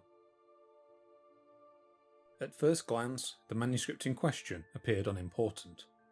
Barely larger than a modern paperback, age and wear had reduced it to a sorry condition. That's cool, like to see like the Its paper plain from cover that hung time limp and too. battered, whilst the parchment within was faded from centuries of age.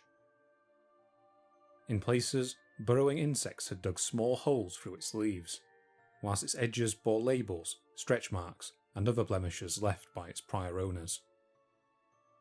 Yet despite its lacklustre outer appearance, the manuscript was unique.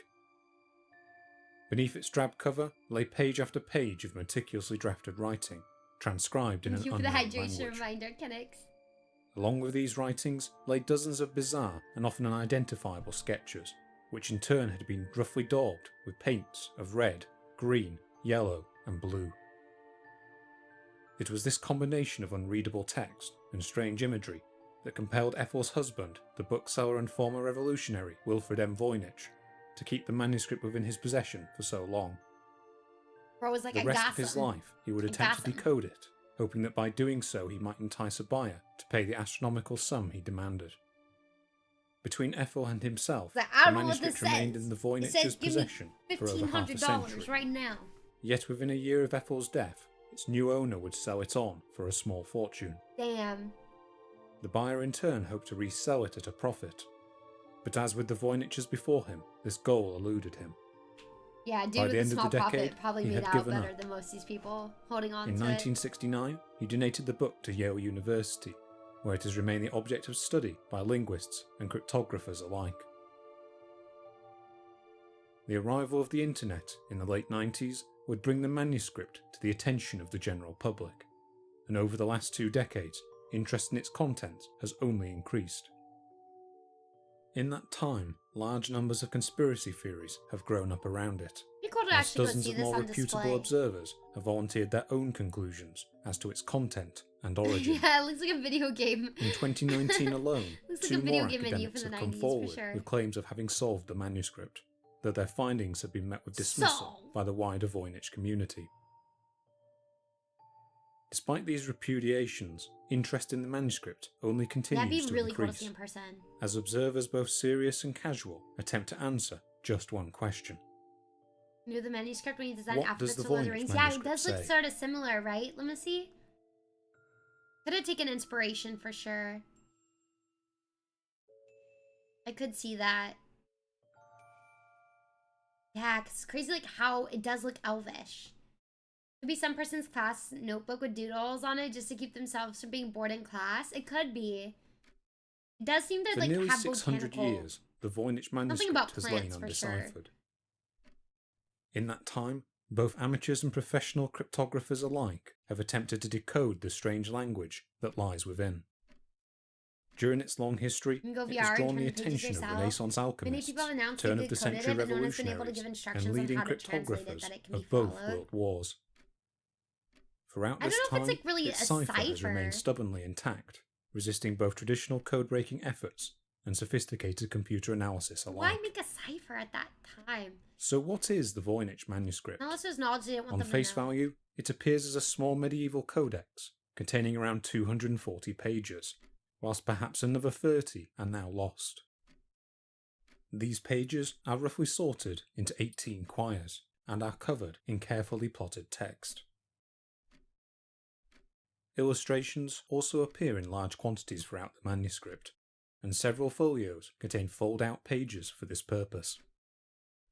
These illustrations are in turn coated in paints of blue, red, yellow and green, Like which are often alchemy that crudely people applied. in the know might have thought needed to And be whilst the kept text secret from itself the remains masses. undeciphered, Interesting. these illustrations can be used to sort the manuscript into distinct sections. It opens with an extensive botanical section, consisting of detailed drawings of plants and herbs. This section comprises a third of the entire manuscript, and is split into several parts, indicating that the current order of folios differs from the original.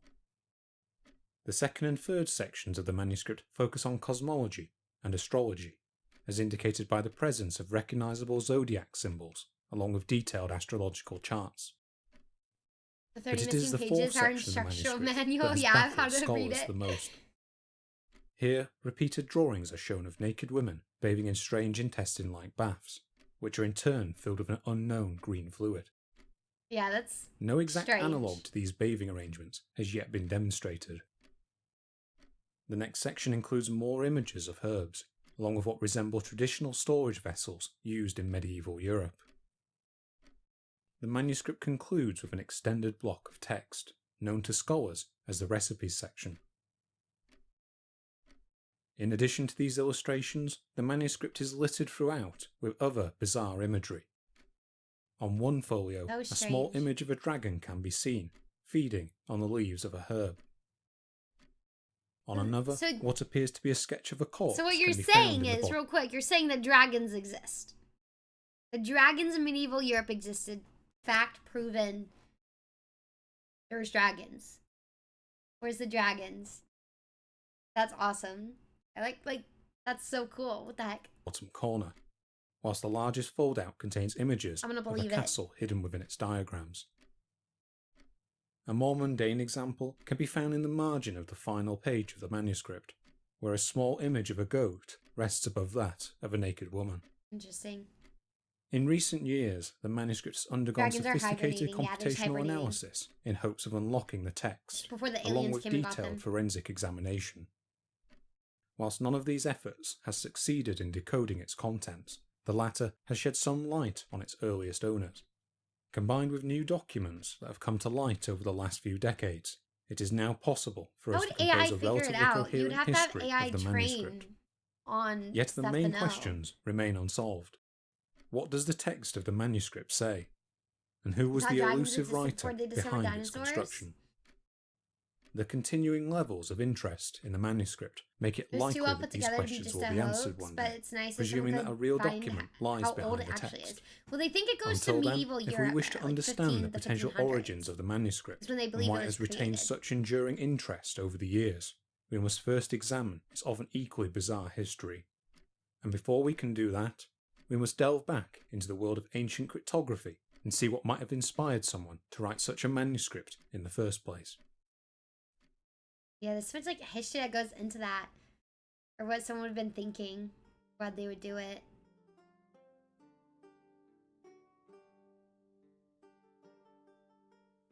Since the dawn of civilization, people and states alike have sought to hide their secrets. Over the last 4 millennia, countless methods have been employed in this pursuit. The Greek historian Herodotus outlines one of the earliest known accounts of the use of hidden messages, wherein a tablet covered in wax is used to smuggle details to the Spartans of a planned invasion by the Persian king Xerxes.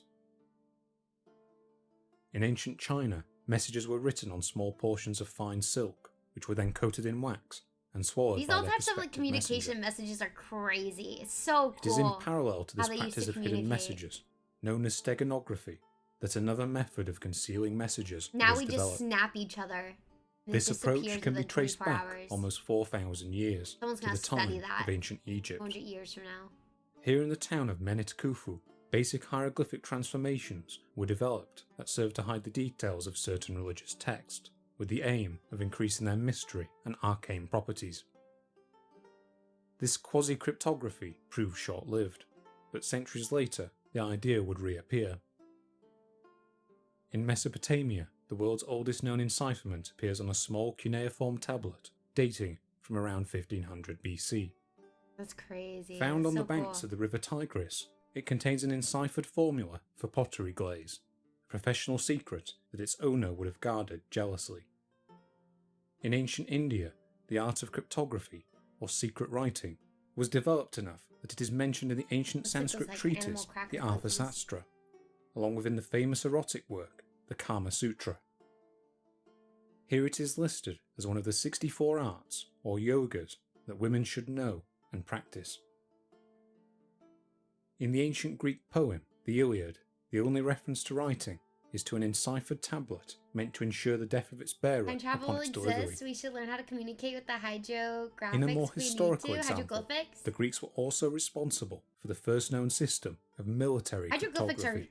awesome. Like, they're so Known as the cool. Cytale, this method was developed by Just the the way they Spartans during the communicated. Peloponnesian War Yeah, it's so and consisted different. of a secret message written onto parchment I that had know. been wrapped around a wooden staff. When the parchment was unwound, the disconnected letters would become unintelligible, only regaining their coherency if wrapped around a staff of the same thickness. Roman field commanders would also employ ciphers to conceal their messages. In his Lives of the 12 Caesars, the writer Suetonius details a cipher used by Julius Caesar himself. Like, how did you Where- figure out to, like, use ciphers? The fact... Like, everything's made up, but ciphers for sure. Like, I'm gonna figure out a way to, like, code this and decode this, and you have to know, like, basically, like, another type of language in order to decode it. Which is crazy. Oh my gosh. Wherein each letter of the alphabet was substituted for that 3 letters down. In post-Roman times, the scholars of the Islamic caliphates Oh, would you develop got these this, ciphers Scott? further. Let's go! In 815 AD, the Abbasid Caliph Al-Mamun established a centre for translation in Baghdad, fueling the pursuit of both secular and religious knowledge. It was amongst this rush to acquire knowledge that the first major breakthrough in the art of code breaking was made. In the mid-9th century, Abu Yusuf They al-Kindi, use all these also ciphers known in as the escape father rooms now. of Arab philosophy, discovered that variations in Oh letter my god, that's frequency the could Rot be 13 exploited to break cipher? ciphers. Holy hell, oh my god. Throughout this same time, Western cryptography remained comparatively limited. During the early Middle Ages, most Western use ciphers cryptographic basically work saying, "I'm the comprised of problem." So monastic real. studies of encipherments contained within the biblical Old Testament. The earliest known Western work on cryptography wasn't composed until the 13th century, when the philosopher and Franciscan friar Roger Bacon composed an epistle on the secret workings of art and the nullity of magic. Bacon. This manuscript detailed 7 methods for encrypting a message, and included the caution that a man is crazy who writes a secret in any other way than one which will conceal it from the vulgar. Over the next 2 centuries, the use of ciphers would grow increasingly I'm gonna common make a in cipher. Western Europe. And then just never tell anyone how to Italy in translate particular it. That became way, a hotbed of 300 years cryptographic from now, development, they're gonna be as like, "What is competing this?" city-states attempted to outmaneuver their neighbours. By the 15th And what's gonna say century, is, ambassadors and diplomats "Get would wrecked, pass loser." enciphered messages 'cause it's a to their cipher only respective I heads know. of state, whilst early alchemists The and language only scientists I know, would commonly encipher know? their work materials to disguise their ideas. Perhaps the most famous example of this can be found in the workbooks of Leonardo da Vinci, which are enciphered against casual eyes by a combination of mirror writing and abbreviations. It is amongst this I backdrop don't of think the Alan secrecy Turing and professional Turing jealousy Enigma could that we fix find this. what for a long time was considered the only mention of the Voynich manuscript prior to the 20th century. They thought humans will be It advanced enough occurs to in the figure it form of a out, letter but not. We sent in get dumber and dumber every day, kind of 1665 like people by thought the we will have Bohemian flying doctor and cars by alchemist now. Jan Marek Marci to the Jesuit scholar and polymath Yeah, Athanasius Kircher. that didn't happen. This letter remained within the manuscript for the next 2.5 centuries, and was still within its cover when it came into Wilfrid Voynich's possession. In it, Marci states that he is sending Kircher an enciphered manuscript left to him by a late friend. If we are to believe Marci, then this manuscript had been the object of obsessive and ultimately failed study by its late owner, who had previously sent copies of the manuscript to Kircher for study. After stating that he believed only Kircher would be capable of deciphering the text, he also passes on information he claims to have received from one Dr. Raphael, that the manuscript once belonged to the late Emperor Rudolf II, who he claimed paid the princely sum of 600 ducats to acquire it. Raphael also related to him the claim that the manuscript was composed by none other than the previously mentioned Roger Bacon, a claim on which Marci declines to pass judgment. This letter apparently went without reply from Kircher, despite the existence of 2 follow-up letters sent on Marci's behalf by Maybe a colleague, Gottfried He was gonna Kinner. get in trouble for the work. That's why it had to be in the Until cipher. the late 90s, this letter formed the core of knowledge on the early history of the Voynich manuscript. Between them, they pinpoint the likely locations of the manuscript at this time, We first called in it time 17th travel. century Just go ask Bohemia, this guy. Did then you at the make Collegio this? Romano in Rome, where Kircher taught Yeah. and conducted research until Oh, his okay. death. That's it, and fly back. Indeed, it is knowledge of this second location that has allowed researchers to track the manuscript skeleton. all the way to its current location.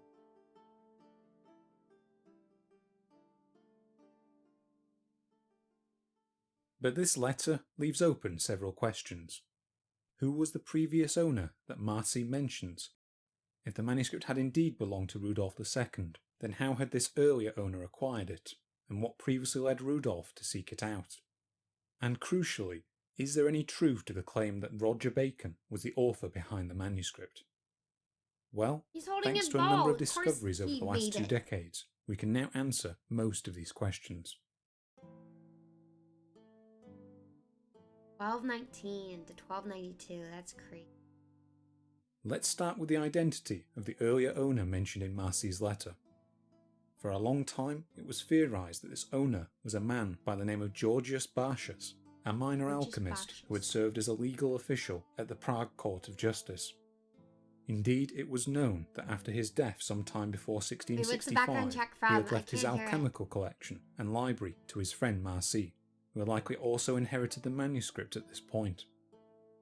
However, this thread wasn't fully confirmed until 1999, when Kircher's full correspondence was published Color online. Tales by Kevin McLeod. Damn, Included you amongst did this know it. correspondence was a letter that You're had the indeed artist, been too. written by Bartius. Dating from the 12th of Bartius? April 1639, the letter is written in a tone that its translator, No one knows Philip who that Neal, man was. described That's as crazy. self-important Yeah, right? and Like, pompous. no one can pinpoint. In it, Bartius compliments Kircher on his recent publication of a dictionary of the Coptic language, only to rapidly switch to outlining his difficulties in decoding a manuscript in his possession.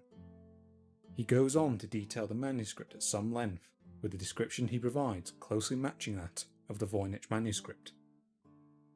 Quote, "From the pictures of herbs, of which there are a great many in the Codex, and of varied images, stars, and other things bearing the appearance of chemical symbolism. What if it It was is my written guess by that like the whole a couple thing is people? medical, the most beneficial branch of learning for the human race, apart from the Civic salvation Literatur's of classic souls. stock royalty free music there is on the internet. Throughout and the remainder guarantee of the I've heard letter, dozens he of the songs expounds being on his played on theories YouTube as for to what years. it may contain, Someone in the and begs TVA left Kircher it to there, that's apply why I can't himself find to them. its Damn, you're solution. right.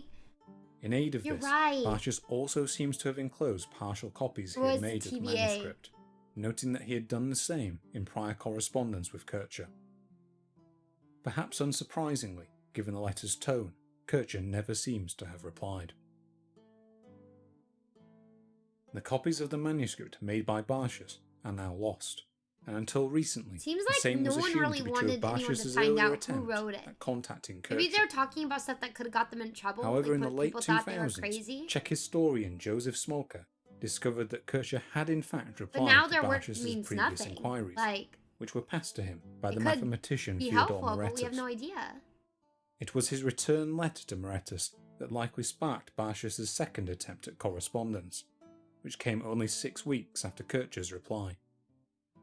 In this At least letter, everyone Kircher who was replies involved with somewhat this coolly that the manuscript would died take no great work and never of told genius on his anyone behalf to decipher, about how to decipher, but that he was how to busy decipher it. with far more pressing tasks. This response is perhaps to be expected, given what we know of Kircher's life.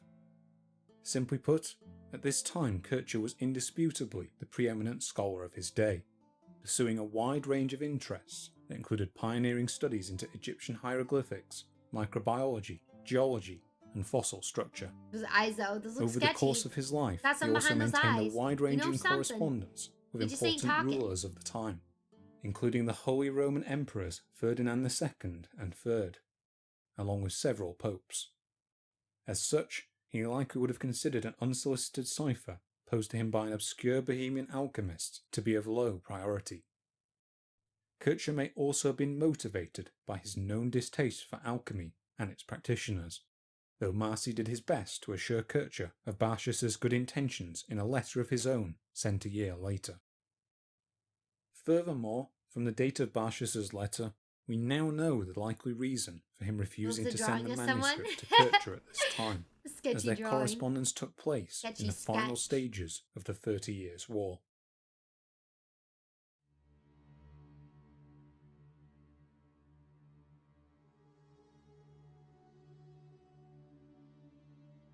The 30 What? Years' War was up to that point the most damaging conflict in European history. Its origins lay in the mid-16th century emergence of the Protestant Reformation, which by the early 17th century had spread throughout much of the Holy Roman Empire. 30-year wars. Throughout this Crazy, time, dog. religious tension had slowly built up between the Catholic and Protestant princes, while successive emperors pursued policies of benign neglect. Hostilities had already broken out by 1618, No, but the true flashpoint for the war came a year later, when the new Holy Roman Emperor Ferdinand II, a devout Catholic, attempts That's to enforce wild, religious that's uniformity crazy. throughout the empire. The result of all this was a war that would eventually pull in Our most struggle of between Europe's leading Catholic and powers, Protestant and that Europe. led to widespread violence, famine, and a general collapse of order throughout most of Germany. This collapse in order is perhaps what Bartius himself refers to when he states it Medieval would be unwise Europe to is commit so the book scary. itself to a journey so What a long scary and time full to of be perils. alive. By It's wild. 1665, however, the situation in Europe had stabilised, and it seems Marcy was more than happy to dispatch the manuscript on the long journey from Prague to Kircher in Rome.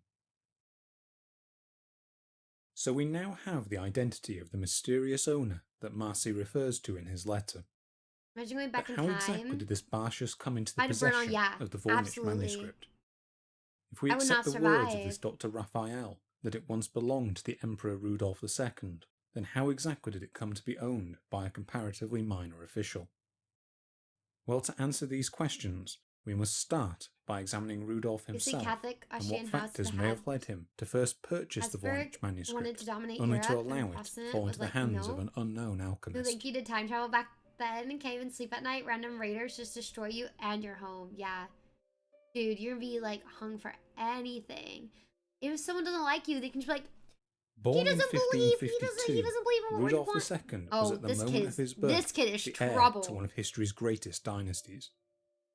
As a member of the Absolutely, powerful this kid is Habsburg trouble. family, he was directly in line to inherit the lands of Bohemia, Hungary, Croatia, and Austria, and was also a prime candidate for the imperial throne itself. But despite his He high looks birth, like a mixture of Rudolph Voldemort seems to have been and a wild. melancholy child, No. a characteristic likely enhanced Oh my by God. periods of estrangement between his parents, Archduke Maximilian of Austria and Archduchess Maria of Spain. 3 centuries of Life war. was complicated further for Rudolph when at the age of 11 he was sent to be educated in Spain, then ruled by his uncle Philip Yeah. He's II. 11. These years in the highly conservative Spanish court would prove formative for Rudolph, instilling in him a manner that contemporaries described as aloof and secretive. Ooh, interesting. In 1571, building, his so father gorgeous. Maximilian, now the Holy Roman Emperor, would recall him to Vienna, where he was made co-ruler in his father's realms. Look at that stash. 5 years later, Maximilian died suddenly of a heart complaint, No. and the 24-year-old Rudolph Not succeeded with him the as emperor. stash. On paper, My his Spanish father's kings, death now there's made some irony Rudolph the coming most from powerful me. man on the continent, ruling over most of Central Europe. In reality, however, his authority remained unquestioned only in his hereditary domains of Austria, Bohemia, and the western parts of Hungary and Do you think Croatia. they also use the restroom in those halls in the castle? I Elsewhere hope in the not. I hope empire, they have better. his authority they was have far better, less certain. In hygiene Germany, than his Versailles. power had to compete with that of the regional princes, whilst in the Kingdom of Italy, the power of the emperor had been curtailed since the early 15th Nobody expects the century. Spanish Inquisition, ready, Pathan? When it came to the Swedish metal exercise band of power, Sabaton however, has made a song about Rudolph the seems to 30-year have had war. It's little called interest. Lifetime of War. Wow. Basing himself out of Prague, he spent most of his reign neglecting state affairs, instead focusing his attention on scholarly pursuits. Over the course of these pursuits, he would collect a circle of male favourites, whilst also making repeated purchases The of books stashes! on alchemy and Taicho! occultism, Let's go! often paying far more than the And 600 Johannes. ducats he is claimed to have spent on the Voynich manuscript. Luckily for us, the ledgers in which these purchases were recorded still exist, though their careful study has not yet revealed any purchase that matches the Voynich manuscript. However, it should be noted that these ledgers do not contain Do the they use large any numbers bread of oil, alchemical though? works that Rudolph is known No. to have possessed, and amongst which the manuscript is likely to have been housed. Many of the entries in these ledgers also refer to multiple volumes, and it remains possible that the manuscript was purchased at this time as Yeah, part the of a stench of larger medieval collection. Europe is probably In not addition, great. there is another piece of evidence found within the Voynich manuscript itself that ties it more directly to Rudolph. It appears in the form of a badly crayon. We can faded look that up. signature 600 written in the ducats, modern bottom margin currency. of the first folio. So faded was this Let me see. signature that it initially went unnoticed by Wilfrid Voynich upon his acquisition of the manuscript. It wasn't until sometime after 1914 that he was able to enhance it through the application of an unknown chemical. This signature was further enhanced by ultraviolet viewing in the late 2000s and So has it now been says- confirmed to be that of one Jacobus Voynichj de Tepenec, an early 16th century alchemist of some repute.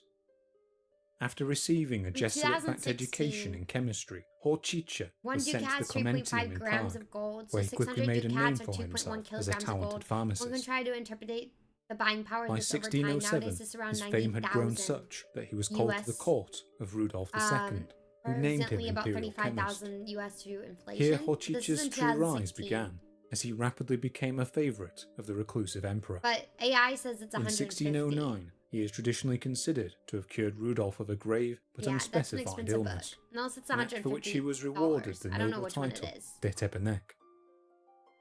We also know that it was around this time he acquired the Voynich manuscript, perhaps as a gift from his patron. Upon receiving the manuscript, Voynichj promptly signed his name inside We're the not first taking AI's page, interpretation. an Yeah. act he is known to have performed for each book that came into his possession. There's so much history After growing this, up in those the countries. manuscript let me presumably see. I remained feel in like his this has to be possession so until different. his death in 1622, when it passed to Bartius by knowledge. uncertain means. Growing up in places like that. The result of all this is that we now have a rough chronology of the Voynich manuscript's earliest owners. After being purchased by Rudolf II at some unspecified point in his reign, it was then either gifted or fell into the possession of his favourite, Jacobus Voynichj. After Voynichj's death, the manuscript made its way into the hands of Bartius, though exactly how remains uncertain. Upon his own death sometime in the mid-17th century, Bartius in turn left the manuscript and the rest of his effects to Marci. Until this point, the manuscript seems to have remained within Prague. But Marci would change this, when in 1665 he sent the manuscript to Kircher in Rome. From the tone of two later letters, sent on Marci's behalf by his friend Gottfried Kinner, we can deduce that the manuscript made the journey unscathed. However, there is no evidence that Kircher made any further attempts to decode it, and it likely remained untouched in his library until his own death in 1680. America is so young compared to those places. Our history doesn't go that far back. From here, we enter a period of uncertainty for the Voynich manuscript. Over the next 2 centuries, its whereabouts are only vaguely known, while specific owners are difficult to come by. Yeah, exactly, 96. My American mind One thing we cannot can say for certain, however, is that with the deaths of Bartius, Marci, and Kircher, the first serious attempts to decode the manuscript came to an end. From this point onwards, there is no knowledge of any attempt to decode the manuscript, nor would there be for more than 200 years. 1,000-year-old map of London that Before already we has my explore this suburbs period, shown on it. let us Crazy first history? consider Yeah, the other that is end crazy, of the Greg timeline. Crayon. So wild. With the discovery of these early letters, it might have been hoped that they would hold some clue as to the manuscript's origins. But when it comes to who sold the manuscript to Rudolf, the trail falls cold. As detailed before, the only known Seeing things reference like to its castles and purchase stuff. comes to us from Marci's Seeing the 1665 Buckingham letter, Palace and by some the of way these of like a really man old he castles like identifies Versailles, as one going Dr. into Raphael. Versailles. Crazy. This man has since been identified as Dr. Raphael Miroslavsky, I would like to go up to the who White served House. as the Czech language tutor to Ferdinand III, I would love to and visit. who would have been familiar with see that. Marci from the Prague High Court, where they both worked as officials during the early 17th century. It is this Raphael that provided the first known claim of Roger Bacon's authorship, a claim that Marci may have repeated in his letter in order to entice Kircher's interest. That's true. Defenses in the This house. is because I would just by like the to see the house 17th in century, general for Roger the Bacon's history, not the people who are reputation in it had at the changed moment, dramatically but among scholars. it'd just be cool to actually like see it. Germany would be amazing. Germany and Japan would both be amazing. The Age of Vikings started in 793 with Danish Vikings attacked the Originally a Lindenthal philosopher and monastery natural close to scientist Newcastle, whose work had England. covered a wide range of interests, Basically, you could just like by the early modern just seeing period, it in the Bacon had been buildings, dude, is recast wild. as a magician and a holder of secret knowledge. You go with a group of people, and if you get denied entrance, During try this and force time, your way he was in. most famous for his association with Yeah, the great story tip, great of a tip. brazen head, which he had supposedly created That would definitely using work out well. mechanical or even necromantic powers. Necromantic. According to the story, this head could answer any questions asked of it, with its speech I being wanna talk to powered by this what was head. described Please tell as me an what to do with my effusion of life. vapours. This claim of Roger Bacon's ownership would have a significant effect on early 20th century attempts to decipher the manuscript, and would remain a widely accepted theory for many decades afterwards. As enticing as this claim is, it is Dr. Raphael's other claim that is of interest to us here. According to Marci, Raphael told him that Rudolf purchased the manuscript. Do you think they did him dirty? Like, there's no way his face is like that long, right? Like, they did my man's dirty. Rudolph the Second. I think they did him dirty. Like, the eye bags, I can believe it, right? He's in power. But the elongated, I feel like the painter was like, just, I'm angry. Maybe it was mewing?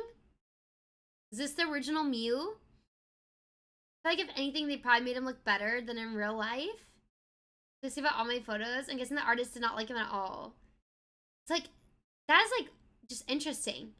You know the Holy Roman Emperor dirty if you value your life? That is true. That is true. They like did these like really red right here. He did not look happy to be in this portrait. Bro was not happy. And also, why does his eyebrows start down here? That's pretty cool. I feel like that'd be a look. Unnamed messenger. Over the years, a number of proposals have been put forward as to this person's identity. The most popular theory by far is that the manuscript was delivered to Rudolf by the English occultist and philosopher John Dee, who visited Prague in the 1580s and was at one point thought to have corresponded with the emperor. An alternative but similar hypothesis instead placed ownership of the manuscript on Dee's colleague Edward looks like Kelly, the guy from Saw. who I would love accompanied to him know to people Prague from this and era with as whom he like collaborated during his humor. magical studies. What are we joking about? Kelly was an occultist and self-declared medium with a habit of Would I making be outlandish hung claims for being regarding his sarcastic? alchemical abilities, Probably. and whose ears had previously been cropped for forgery. Forgery. As a result of his presence alongside Dee, some scholars have theorized that the Voynich manuscript is Oh my God, nothing he more than does an look like the elaborate guy from hoax Saw. perpetrated by the two, which they supposedly crafted Dang. to resemble a medieval manuscript, then fooled the I think it's emperor around 2 into million tourists every purchasing. year, not bad for a town with 8,200 inhabitants. Oh my God. As enticing as it is, there are problems with this theory. Not a lot. Let me We see. now know that these links were far less developed with the emperor than had previously been supposed. In fact, during their time in Prague, Look Dee how is he known to have made a does! poor impression. In fact, during their time in Prague, Oh my God. The guy from Saw time traveled. That's him. We know who did it. That's John. He wants to play a game. That's what the book says. The book says, do you want to play a game? Oh my God. His name is even John too. Guys, hold up. We've cracked the code. We've solved it. We did it. Somebody get kicked out of this? Dude, we solved it. I can't believe this. We solved the Voynich manuscript. It's John from Saw. And they just want to play a game. They just want to play a game. Oh my gosh. That's why he sounds so frustrating. He has all these puzzles. And that was his first puzzle. And that's why there's no one left around to transcribe it. It's because they all died trying to play the game of transcribing this manuscript. It's an elaborate advertisement for the Saw movies. I can't believe this.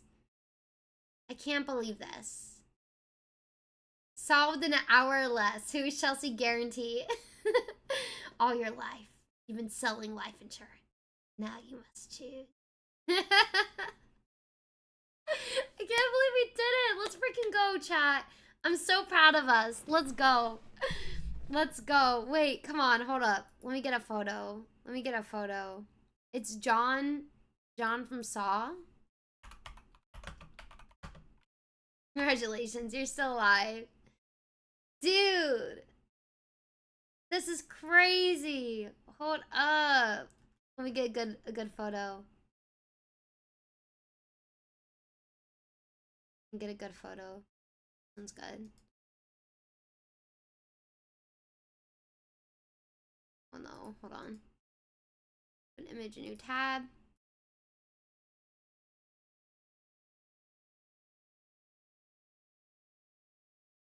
Can't open that one. That's like the best photo we got though. This one. There we go.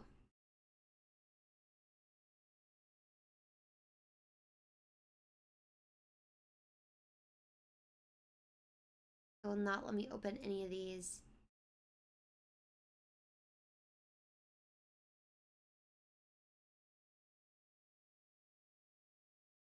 Could just be Tobin Bell ancestor. It's Tobin Bell, guys. I'm telling you, it's Tobin Bell. There's better photos. It just won't let me grab it. There we go. Okay, I got one.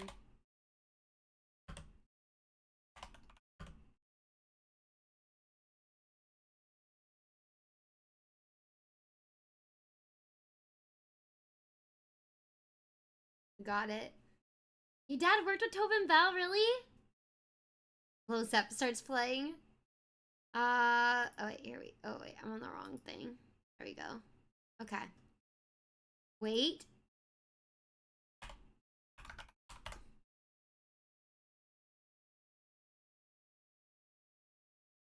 He does seem like a cool guy.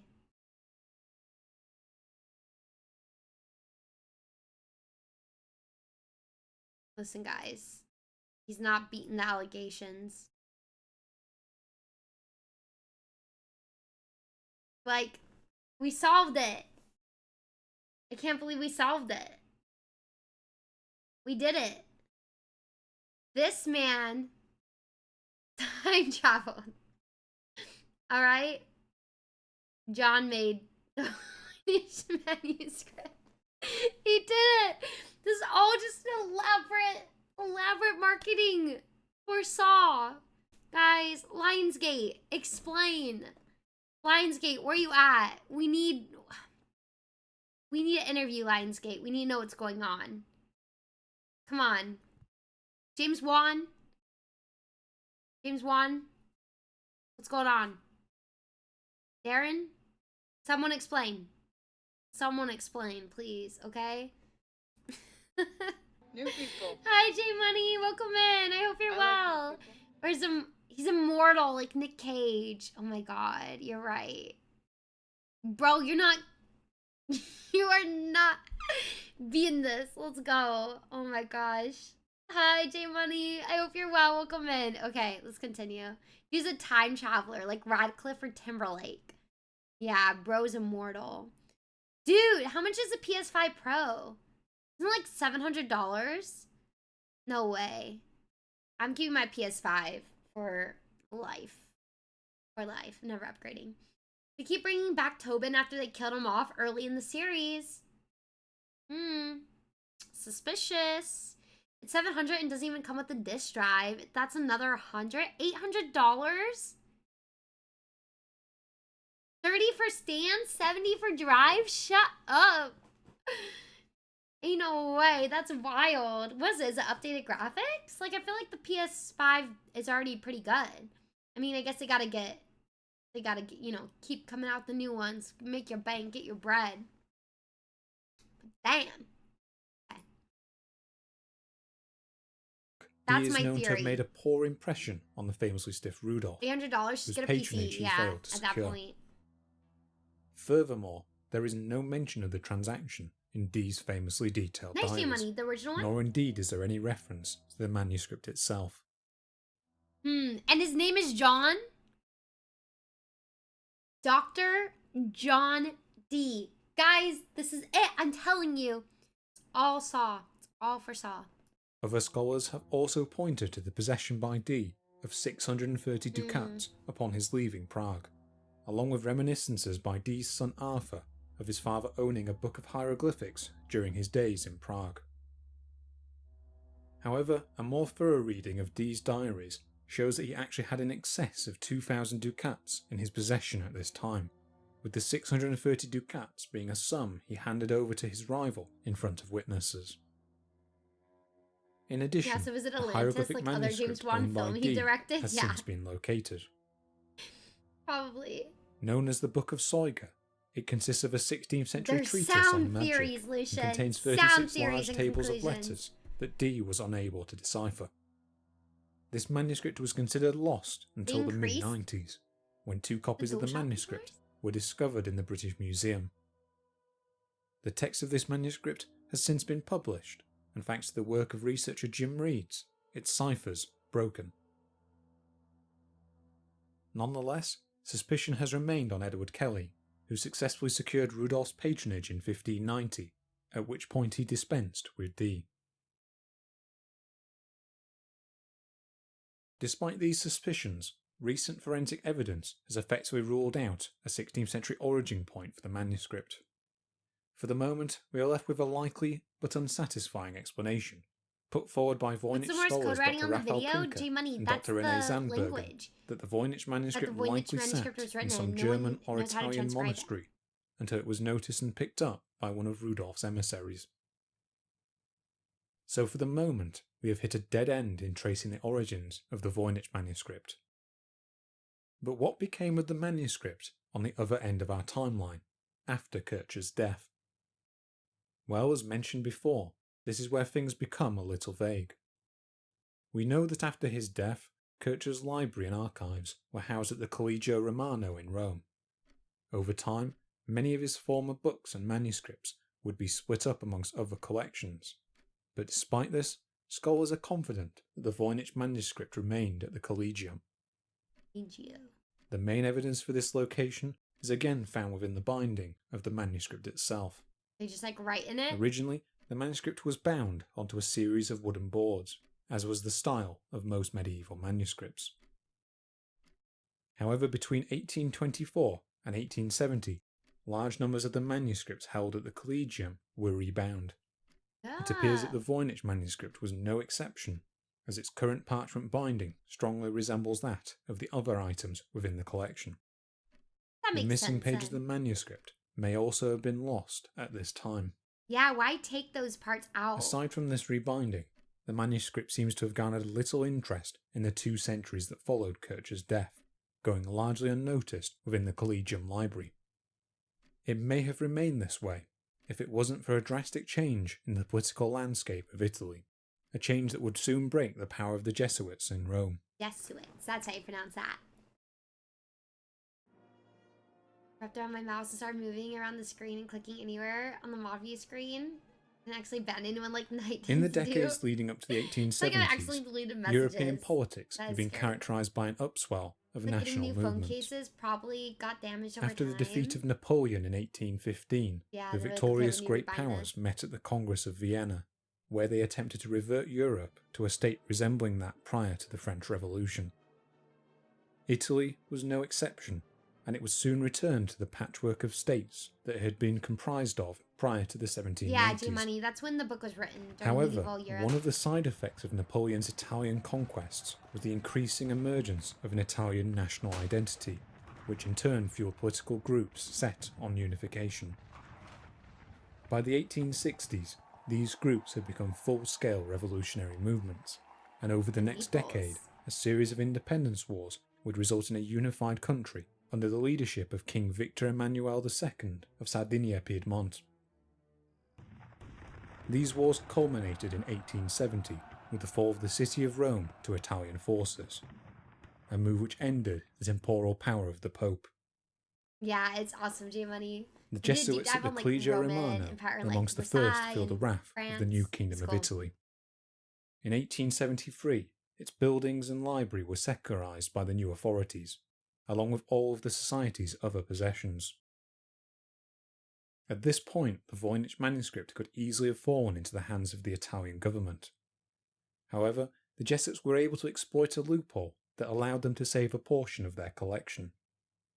By attaching slips of paper bearing the name of the Jesuit general to the top of as many manuscripts as I possible, don't know why a lot of they people don't ensured like that these history. I volumes love would it. be It's just treated stories. as his own private library, and thus avoid confiscation. Hard to remember everything, but stories After are so this, fun. the exact location of the manuscript Yeah, becomes of unclear. course. Of course, It was Red most Crayon. likely part of a collection of classical manuscript moved out of Rome at this time, with its most likely repository I'll put it being in that of the media Villa chat, Red Torlonia Crayon. in Castel Gandolfo.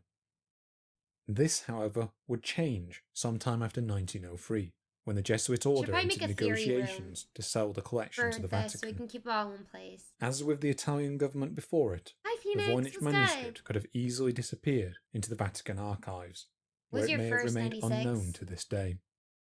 But whatever the manuscript's presumed fate at this point, its sale would be interrupted by the intervention of perhaps the manuscript's most colourful Oh, there's owner. a theories room? Okay. His Thank road you. to ownership of Thank the you, manuscript Lucian. was a Okay, Red Crown, complicated go to the one, theories room. but through the publicity he courted, the manuscript would soon be brought to worldwide attention.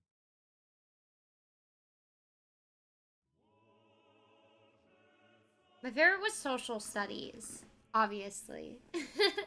I like social studies, Born in history, 1865 in and the science. Lithuanian town of Telshe, then Oh, part math. of the Russian Okay, Empire, that's cool. Mikhail I wish Habdank I liked Voynich math. gave every indication of being a gifted child.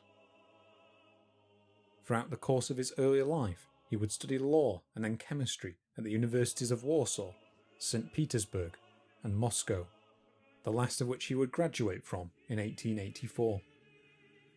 Alongside his studies, he was also increasingly drawn into the Polish nationalist movement. After graduating in 1884, Voynich returned to Warsaw, where he joined the Social Revolutionary Party, You know, stories about World War Proletariat. II? By 1886, the Tsarist police caught up with him, whereupon he was arrested and exiled to Siberia. Despite its hardships, this period of exile proved to be a valuable period of study for Voynich, who later described it as his second university. In 1890, however, Hi, Casey, he how escaped you from doing? Siberia, It's so good to see later you. claiming to have fled first to Mongolia and China, before finally reaching Hamburg 5 months later. There he would barter his few remaining possessions, including his waistcoat and his glasses, in return for passage to England. Arriving in London in October 1890, Voynich soon found his position much improved. Adopting the name of Ivan Kelshevsky, he quickly integrated into the Polish exile community. Look at Here those he became part of glasses. the inner circle That's of one a Sergei scholar Kravchinsky, right there. one of the leading opponents of the Tsarist regime. Better known by his alias, Stepniak, Kravchinsky would introduce Voynich to the world of Computer bookselling broke on the screen, so we by have to making send him it the to get business repaired. manager Oh my of gosh, the Russian it's Free so Press annoying, Fund, Casey. I'm so sorry which you have to published deal with that. revolutionary propaganda throughout Russia. It was also through Stepniak that Voynich made his entrance into the higher circles of English society, where he would meet his future wife, the novelist Ethel Bull. Within a few years, however, Voynich was drifting away from the revolutionary cause. This estrangement came about through disagreements with other members of the fund, which Tsarist secret police reports from the time note were fueled by Voynich's own rude and overbearing behaviour. Soon these disagreements had become irreconcilable. In 1894, Voynich resigned from the fund, after which he seems to have abandoned active participation in the revolutionary cause. Instead, he focused his efforts on a new venture.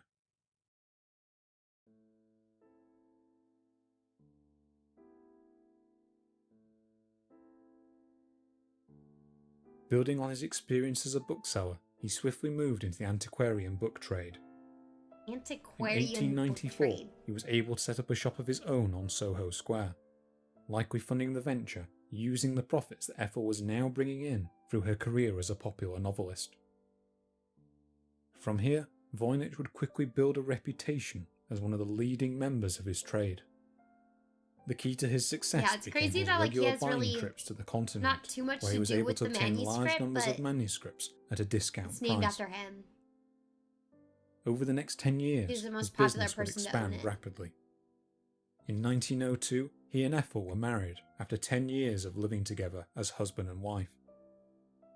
2 years later, Voynich successfully applied for British citizenship, whereupon he adopted the first name of Wilfred. By 1905, he was able to move What a his name shop to to larger choose, premises Wilfred. on Shaftesbury Avenue, where he adopted as his device an image of a cat playing with a mouse. Recollections by contemporaries from this time paint a vivid portrait of Voynich as a habitual chain smoker, So liable cool. to suddenly Wish explode I in knew I anger was at in his Soho employees, about this. only to immediately apologise and attempt to placate his Ethel target Voynich with just an called it invitation cipher to lunch. manuscript? By the early 1900s, Voynich's success had led When to a else was change power in his viewing from the business plane? practice. Shifting his attentions away from the cheaper items with which he had built his success, he instead turned his focus towards high-end illuminated manuscripts. It is somewhere around this time that he became aware of the collection of documents the Jesuit order was in the process of selling to the Vatican, and somehow managed to insert himself into this negotiating process. Little is known about what these negotiations entailed, other than that they were conducted in intense secrecy.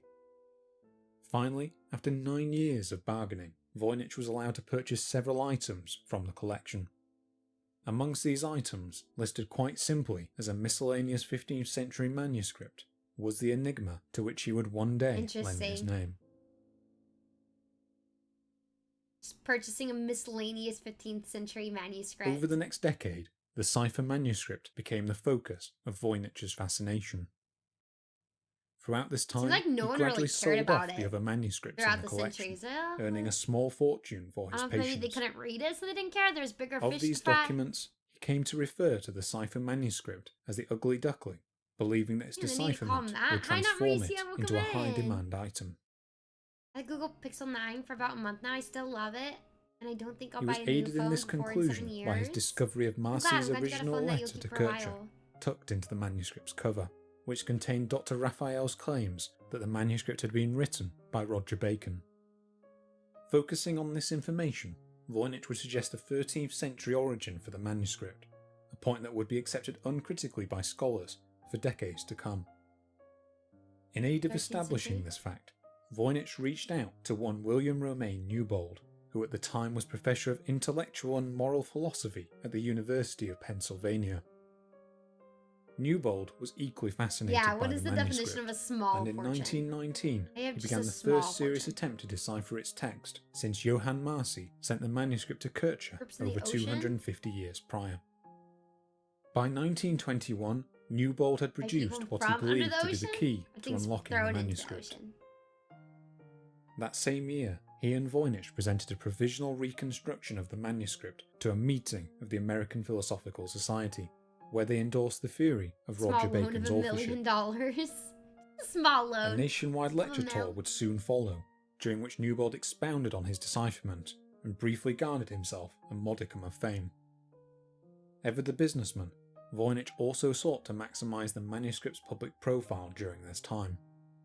By now, he had grown convinced that the manuscript held secrets of world-shattering importance, as shown by comments he made to an interviewer from the New York Times. Quote, "When the time comes, I will prove to the world that the black magic of the Middle Ages consisted in discoveries far in advance of 20th century Ooh, sciences." interesting. Black magic. End quote. Are we sure this is a D&D Despite this role publicity, roll the book? manuscript failed to Could have entice been buyers, Brandalorian. like Dude, reduced for the real, it looks like $100,000 price it's tag Elvish. that Voynich demanded. The stuff. Like, Moreover, Newbold's it looks like Lord of the decipherment claims, Rings. so boldly stated at the time, would soon come under For real. serious scrutiny by the wider academic community. Towards the end of his life, even Voynich must Yeah, have known arcane. that Newbold's I mean, it decipherment could be, which was a is why false they one. could have wanted it to be ciphered. They didn't want By anyone this time, to, like, however, he had larger concerns to think they're manage, witches as his or, business you know, was beginning hang to them run for their into difficulties. studies. If, you know, they weren't supposed to be studying that type of stuff. It makes sense. After the outbreak of World War I in 1914, Spider-Man Voynich challenges had you to found a himself game roll unable for to make the initiative. regular visits to the continent that his business required, and in order to compensate, he had switched much of his focus to the American antiquities market. That same year, he opened a second store in New York, and after a rocky start, this new source of trade began to pay dividends. After the end of the war in 1918, Voynich returned to his itinerant lifestyle, shuttling regularly between the US and Europe. Around the same time, his wife Ethel settled down in New York, from which point onwards she and her husband seem to have led separate lives. Voynich's business Bye, affairs Scott. and Have a good personal one. life Drive safe. instead came to be managed by his secretary, a woman by the name of Anne Nill, who would also cohabit with Ethel after her husband's death. This state of affairs continued successfully for much of the next decade. However, in the late 1920s, the antiquities trade would be hit hard by the sudden onset of the Great Depression. Voynich's sales quickly ground to a halt, and the company's growing debt forced him to stonewall his creditors' increasingly urgent demands for repayment. These problems were only complicated further by his growing ill health, which was exacerbated by a combination of his heavy smoking and the chronic tuberculosis that he had contracted in the Tsarist prisons No. decades prior. Not the tuberculosis. We learned about that. Despite these hardships, Voynich's interest in the cipher manuscript remained as strong What if as they ever. handled tuberculosis the In the same way final in year Europe of his as life, they did he even made special arrangements America. regarding its future. with the outbreak? In his will, he appointed a 5-member Always committee to oversee its tuberculosis. future Dagger, sale, also so in which he grateful for included both coffee. Ethel and Anne Nill, alongside 3 academic advisors. These arrangements proved timely, as in 1929, Voynich would be stricken by a bout of pneumonia whilst visiting No, England. dude, dog is going through On everything. March 19th, Poor 1930, Wilfrid Mikhail Voynich passed away, aged 64. Voynich, no. Exacerbated always reminds me of 4 Shaun the months Dead's later, the scene that lives in Ethel wrote a Shaun. letter that was found enclosed with the manuscript after her death. In it, she outlined the known history of the manuscript and the circumstances under which her husband had acquired it. After writing on the envelope that it should only be opened after her death, she deposited both it and the manuscript in a safe deposit box on Fifth Avenue. Upon his death, Wilfrid Voynich's estate was split between Ethel Voynich and Anne Nill, who would remain companions for the And remainder it's of got Ethel's those cool life. glasses. What can I say? In order to save Like at your least glasses, some man. of Voynich's business, they decided to wind down the London store. Oh, you put some Afterwards, picture of they the continued to manage the marking in the New ring York of store Lord of the with Rings? moderate Okay, well, let's check it success out. for the rest of Ethel's life. For the next 3 decades, Ethel and Anne would Just saying, also 'cause they're remain the primary glasses. custodians of the cipher manuscript. Under the conditions stipulated in Voynich's will, the manuscript could only be sold to a public institution, to whom its enormous price tag would likely have been daunting. As a result of this, the cipher manuscript remained within the bank vault until Ethel's death in 1960, after which Anne Nill inherited her share in the manuscript. You know how some people like The look next year, she finally like they succeeded belong where the in a certain era, right? Like there's people that just have like iPhone faces. I don't know if you ever heard of that. It's like people who look like they're modern, right? Like they're from the 20th century. And then there's like certain faces that look like, okay, you look like you're from medieval Europe. There's faces that look like they're okay from like 1800s, like America. Does that make sense? Do you guys see it in the same way? Because I definitely can see that. And there's some people that like, okay, you definitely look like 70s, 60s. I can't figure out where I feel like I'm from. I can't place it. It's like more of a 60s, 70s. I get you, but I don't see it. Maybe it's the hairstyles. Maybe it is the hairstyles. Hairstyles and the clothes, maybe. And like the makeup and stuff. From the 90s, that would make sense. I am literally from the 90s. But certain people have certain, like, yeah, there's definitely old-timey faces. Thank you, Red Crayon. Thank you. Like, certain people have, like, definitely more modern looks. Like, I wouldn't cast you in a Renaissance show or movie. Because you look like you're from 2024, you know? But then there's people who don't look like they're from 2024. Like, you have a medieval face. I don't know how to explain it other than that. Like, your ancestors are, from there. That's the only way I can explain it. Like, some people just look modern, and some people don't. I would say you look pretty modern, Knight. I would say you look like, yeah, like you belong in this era. Like, you didn't time travel. Like, there's people that look like they've time traveled from, like, medieval times. Or, you know, Renaissance, whatever. Western saloon era. And then now they're here. Okay? But yeah, usually you have a modern face or you have that type of, like, older face. Is it? I don't know. It's just, like, the way I see it. A little bit genetics and how well they took care of themselves. Yeah, I guess so. Yeah. But yeah, Knight, you definitely modern. Voynich's could not, selling the manuscript, though for less than a quarter of the original $100,000 price. Later that same year, Anne Nill passed away at the age of 67. Yeah, no. The new buyer was an Austrian book dealer by the name of Hans P. Kraus, who had long been fascinated by the Voynich manuscript. Like, Pete looks modern. Like, he looks in order like to acquire it, he pledged he's a in that half era, share in any in the future 1920s. profit generated Like, by the manuscript, that fits along it. with a down payment of modern for his time. $24,500.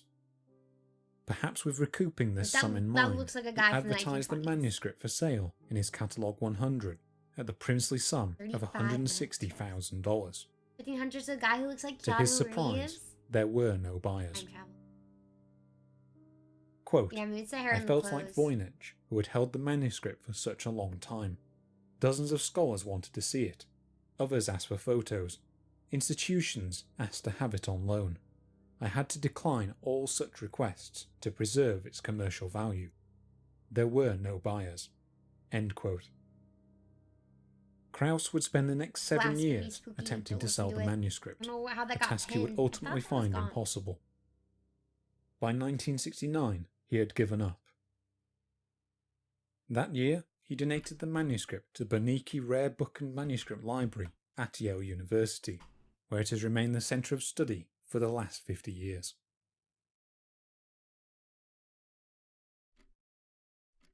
So after all of its long and storied history, what might the manuscript actually say?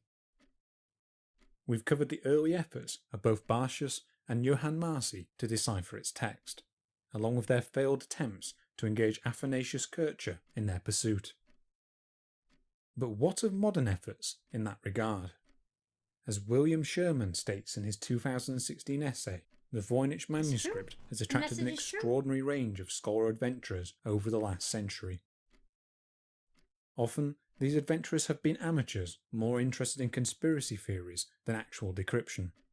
But along the way, the manuscript has also attracted serious cryptographical interest, often by the greatest minds of their day. Let's start with the earliest of these efforts, that of William Newbold in the 1920s.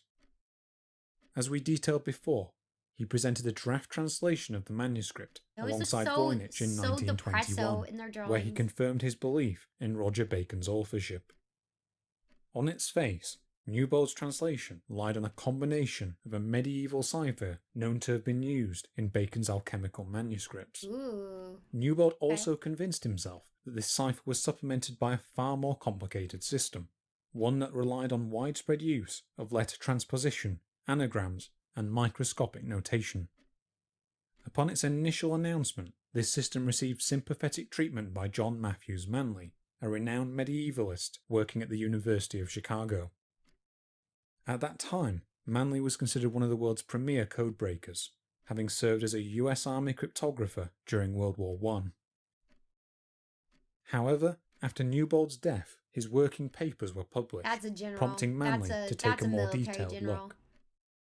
In the late 1920s, he would change his position, writing a scathing critique of Newbold's decipherment in a series of articles printed in both popular periodicals and academic journals. Quote, "I could not believe that a man with intelligence enough to construct so complicated a cipher could construct one that could not be trusted to convey his messages inevitably and unmistakably. That absolute certainty of interpretation was one of the first essentials of a good cipher, and that, inasmuch as experience has shown, even a group of less than 50 letters can be arranged in several thousand different ways, all forming intelligible human speech." Yeah, that's like, end quote. That's difficult. Like, why make something that no one This would critique ever successfully be able discredited to Newbold's proposed translation. If I ever find a magic lamp, However, I would wish to speak, this read, and failure on write, and Newbold's understand behalf all would languages bear fruit in in the the universe, decades so this can be ahead. put to rest. What if it's not a language, though? You just want the fame. During the early You just wanna be stages of his accredited. critique of Newbold's John work, Matthew's like my name. Manley only reached first out name to a Matthew, my colleague middle to help name's confirm his John. assessment. You can. This colleague was William F. Friedman. Dubbed the world's greatest codebreaker by historian David Kahn, With a little bow Friedman tie. had served as the US Army's top How codebreaker adorable. during World War I, and in 1925, Manley put him in direct contact with Wilfrid Voynich. As with so many before him, Why don't we Friedman take was photos like intrigued this by the anymore? manuscript.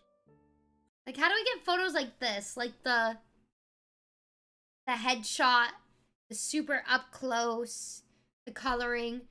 I want to do like a 1800s, 1900s photo shoot. You have to look sad and like don't know what's going on behind the eyes. You still can. Life is dreadful. Over the next 40 Like, years, he would stuff up to undertake an here. intermittent study of its contents, Got one portrait that was places, marked long by photograph frustration. lens. In 1939, this study was interrupted by the outbreak of World War II, during which Friedman formed a group of 16 US cryptologists with the goal You know of a guy who breaking does the that really, Japanese Patchy? war codes. By the end of 1940, the code was cracked, and Friedman's team were free to devote their time to less urgent projects. In 1944, he initiated what is still considered the most professional attempt at deciphering the manuscript, known to Voynich scholars as the First Study Group. But despite the wealth of expertise on hand, no breakthrough was made, and in 1946, Friedman and the rest of his team were demobilised. Friedman would spend the rest of his life attempting to set up a second study group, but ultimately his attempts would fail. No. By the end Use of the his light life, bulb he type had box abandoned camera the and idea of the everything. Voynich manuscript Wow. being a Her cipher at all, profile photo looks and like after that, his but death, since his it's been final on site in conclusion years, I was can't revealed in an change essay it. to the journal It's awesome, Philological Gerardo. Quarterly. You've just been working there since the Quote, 1800s. The Voynich manuscript was an early attempt to construct an artificial or universal language of the a priori kind. What's an a End quote. priori mean? Despite Friedman's disillusionment with the manuscript, Makes other sense that it would be scholars an attempt continued to to make a new work on it. language. Around the same time as Friedman, a scholar named Fyodor Peterson from the Catholic University of America obtained a photostatic copy of the manuscript from Ethel Voynich. Using this copy, he combined a full transcript of the manuscript's alphabet in 1944, though crucially this remained unpublished until after his death. Another partial transcription was produced during this time by cryptologist Prescott Currier. In 1976, it was Currier who also produced the first thorough computer analysis of the manuscript, demonstrating what he claimed were two separate languages within the manuscript. The 1970s would also bring a range of outlandish claims regarding the manuscript's content. In 1978, John Stoigo announced that he had broken the manuscript cipher. If we are to believe his claims, then the Voynich manuscript is actually a Ukrainian text devoted to Slavic theology, with its illustrations being unrelated to the text. A decade later, Leo Levertov would come forward with a similarly fantastical claim. According to his translation, the manuscript is written in a modified form of Flemish and contains the sole surviving document of the Cathars, a persecuted Christian sect that existed between the 12th and the 14th century. Unsurprisingly, both translations were swiftly condemned by the larger Voynich community. Except for these claims, You love seeing cryptographic women in interest water? the Yeah, manuscript hi had begun to Spontanea, how you wane by the doing? late 1980s. This is like these However, trees. a Seems new very invention volcanical would though. soon lead to a Definitely dramatic something with revival like of interest in sciences the and manuscript, astrological and lure a things. new Like, generation of makes sense 'cause the cryptologists photos. to tackle its secrets. This same invention, known as the Internet, would also spread knowledge of the manuscript to a wider audience than ever before. In 1991, a computer specialist and cryptoanalyst by the name of James Gilligy set up the email discussion Flemish? list It's a Dutch style? voynich@rand.org, being joined in the endeavour by cryptography specialist James Reeds and Michael Rowe. Oh yeah, that's a 90s fit. Using Currier's earlier transliteration, the three of them produced an electronic version of the manuscript, which was made publicly available. A year later, Friedman's own transcription was discovered, and in 1996, researchers Gabriele Landini and René Zandbergen initiated the European Voynich Manuscript Transcription Project. This project developed a new transliteration alphabet for the manuscript, known as EVA, interesting. which made the text pronounceable in English for the first time. By the end of the 1990s, Zandbergen, Landini, and a Brazilian researcher by the name of Jorge Stolfi would also start to delve into the historical background of the manuscript. Collaborating with translator Philip Neal, it was they who successfully unearthed Kircher's later letters. Eventually, their findings outgrew the mailing list, and in 2004, René Zandbergen Three set up a official languages website in to Belgium, document them. Flemish, French, and German. I also know that they had 3 in there. This website remains to this day the most complete online repository on the topic. So here we end the winding road of attempts to decipher the Voynich manuscript. Beyond this point, theories and hypotheses regarding the manuscript's content multiply almost exponentially, and it would be impossible to document them all here. The reality, however, is that no widely accepted translation of the whole text has been produced, and that for the moment we are no closer to cracking the manuscript cipher than its earliest owners were 3 centuries ago. But Well, putting we'll this never vast know. multitude of theories aside, what can we definitively say about its origins? Thanks to modern forensic techniques, the answer is more than might be expected. Like a Tootsie Pop. The biggest theory next to the Tootsie Pop. The Voynich Let's manuscript. start with the materials of the manuscript itself. As we mentioned before, the Voynich manuscript is written on medieval parchment. This would have been made by soaking animal skins in a bath of lime, after which the skins would have been What? stretched out and scraped with a knife until they were smooth. In 2009, 4 small sections of this parchment were sent to the Accelerator Mass Spectrometry Lab That's how at they the got University paper of to write Arizona, on back then? where they underwent carbon-14 dating. All 4 samples gave matching results. With 95% certainty, we now know that the parchment of the Voynich manuscript originates somewhere between 1404 and Wow. 1438. This finding is important for 3 reasons.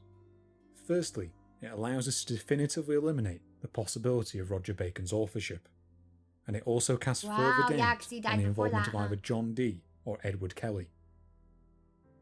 It also makes it less likely that the manuscript was a fraud perpetrated by Voynich himself, as it would have been extremely difficult to gather such a quantity of matching medieval That's parchment with which crazy. to fashion such a fraud. Most importantly, however, it gives us a rough time frame for the manuscript's creation, information that may one day prove the key to filling the missing holes in its history. But despite these findings, we still can't narrow down the exact origin point of the manuscript. By this point, it had been long conjectured that the Voynich manuscript had a southern European origin point, due to one of the illustrations hidden within the bottom portion of what has been termed the rosette fold-out.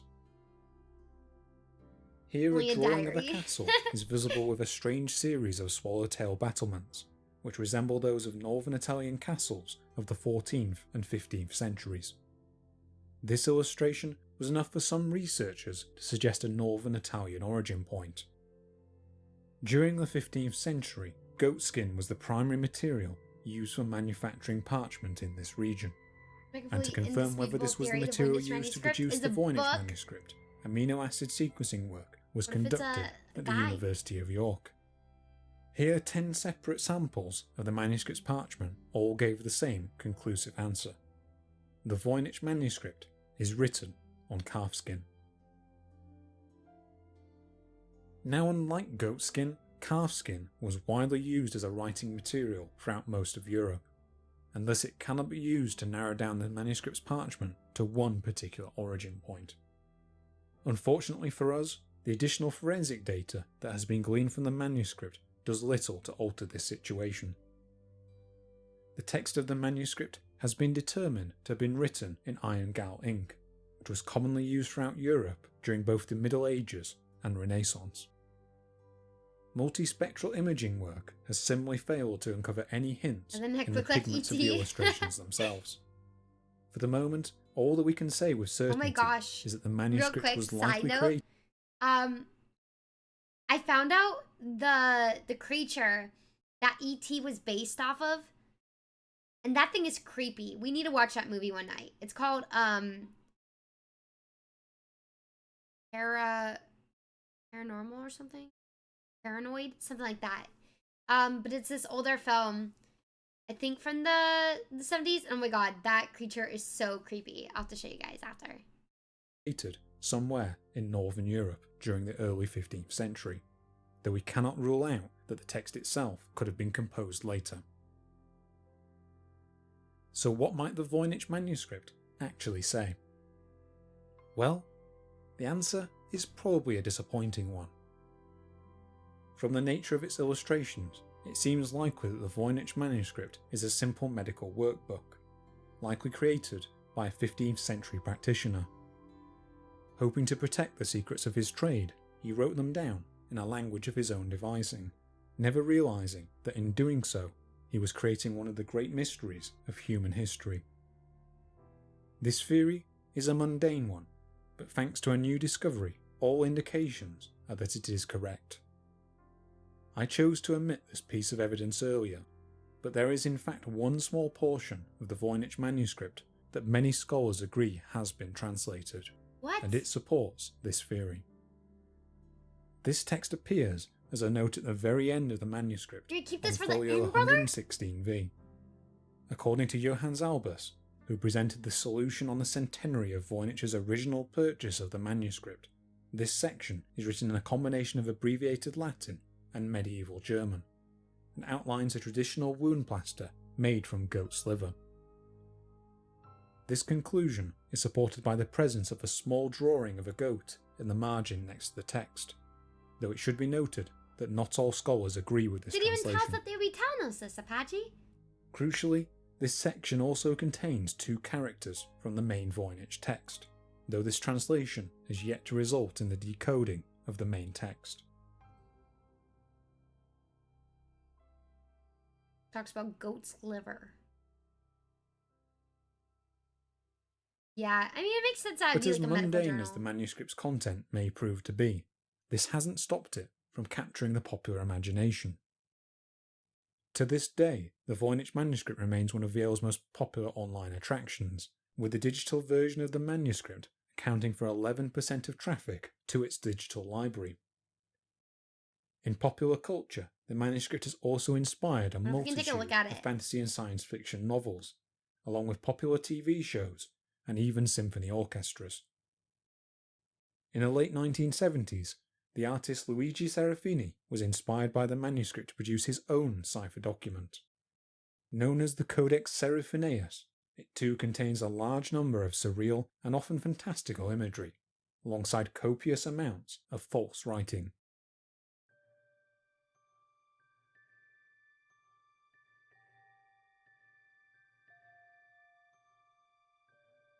With all of this continuing interest, it seems likely that the Voynich manuscript will one day be cracked and its secrets divulged upon the world. Maybe it's just nonsense. Until then, it It's remains one someone's of the holy nonsense, what they grails of believed at cryptography least. and a powerful Yale. symbol of knowledge And it's hidden in the Yale in plain sight. library. We can probably look at the online version of it.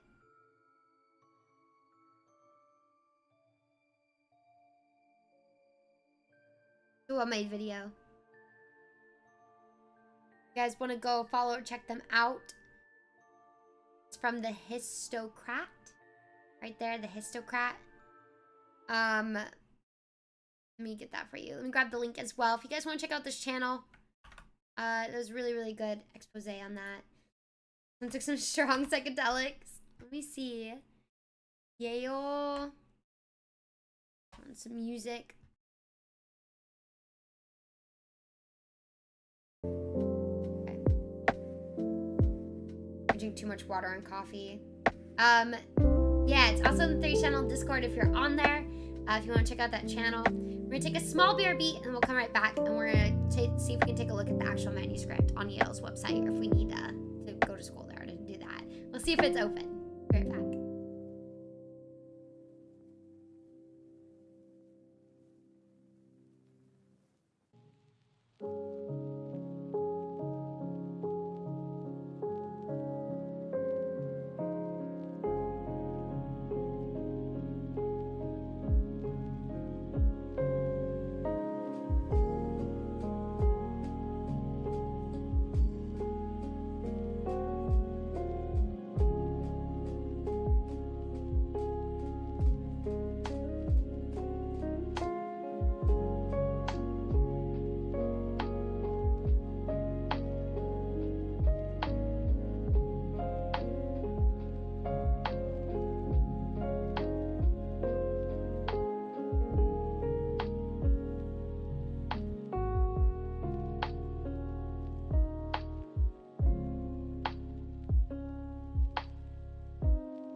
Let me see if I can get this pulled up for us.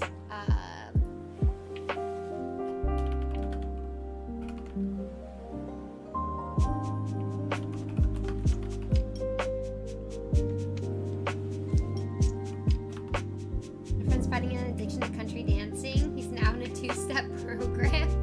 Oh my god. It's amazing night. That was a nice dad joke. I love the joke about the number with the G. I told my mom and she thought it was very clever. Also, oh no, we got that for you, Red Crown. That's right.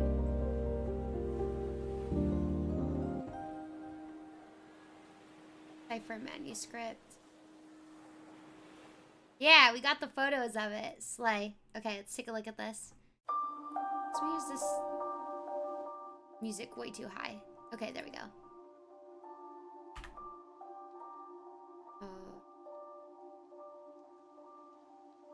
I can make this bigger. Too big, too big. Okay. All right. Got the pages here. This is the manuscript with some photos of it. Yale University Library. This must be some like thick pages then.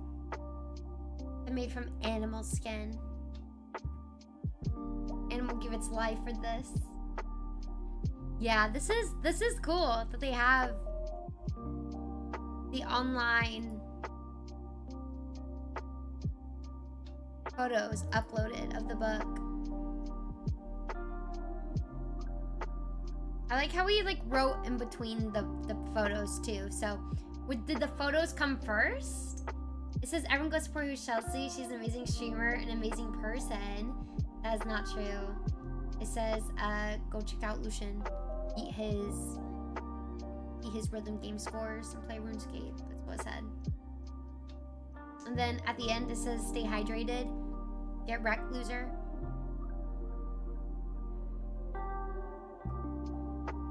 Yeah, I don't know.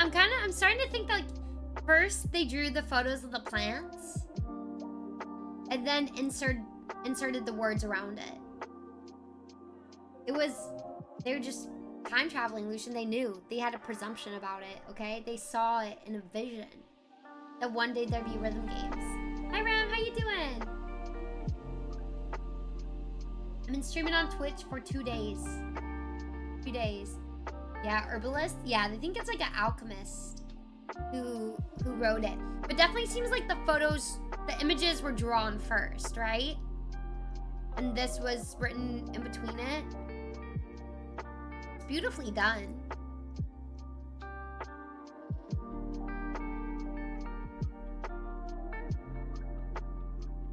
Which flowers were these?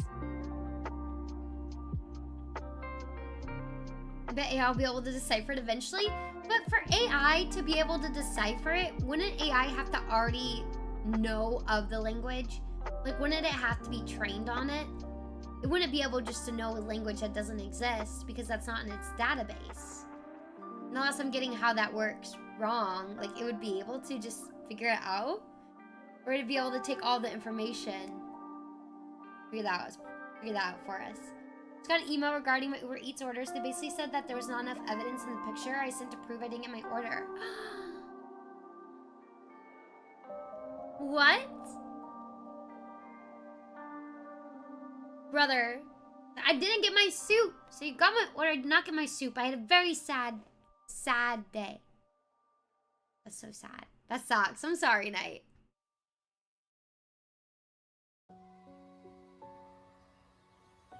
Saw plants. Some images behind here. They're very talented artists as well.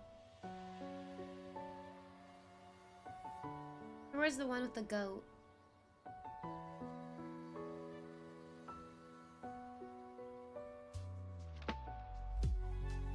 Through machine learning, you could probably figure it out. Your students have brain rot? Dude, all kids' brains are cooked. They come up to you, say like phantom tax and take your food or something. Imagine telling the AI here several pictures of manuscript written in a script that is currently unknown. What can you say about the script and go from there? It doesn't know anything right now.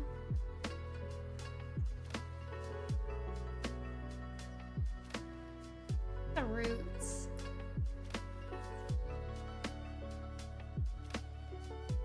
That one's cool. I like how he wrote like in between or over. It feels like artwork.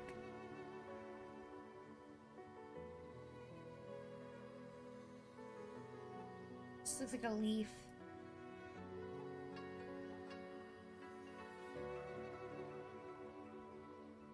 That one's really pretty. Yeah, they didn't really go into much if they know what like they were drawing with. Who's out here swear they're good people, but then go on and wear an Eagles jersey? What does that mean that they're wearing an Eagles jersey? What is Eagles? Is that baseball?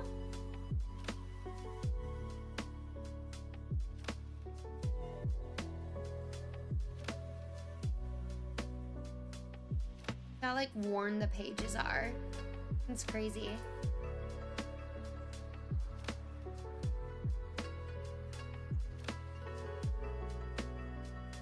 Like that looks like the same letter, right? A couple of these like squiggly lines that show up. It's all the same things. Really? Oh, it's football.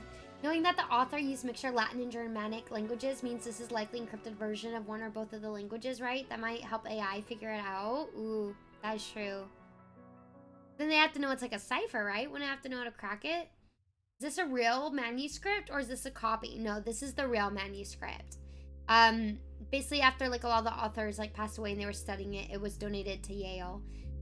So Yale has it in their library. And this is the PDF version of the real photos. The letters are not Elvish, that's for sure. Damn it. Fly eagles on the road to victory. Whoa, look at that letter. What is that?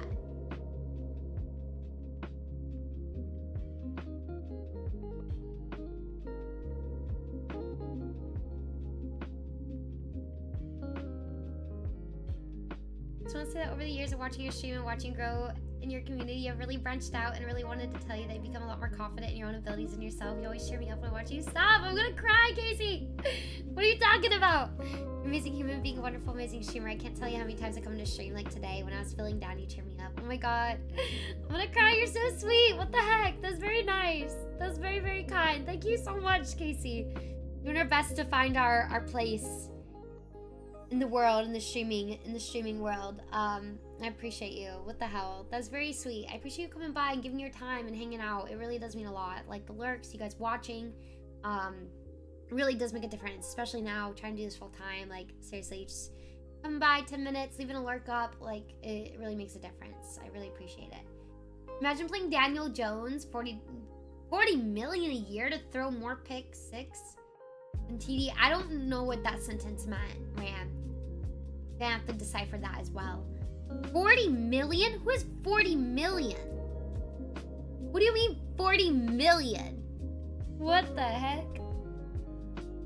That's crazy. People got stupid money. What would you even do with 40 million at that point? Like up to a certain point. Damn. What the heck? Like more similar to the Mordor language? I had to. Yeah, let me see. My computer's not logged into Discord right now though. So I have to look at it later.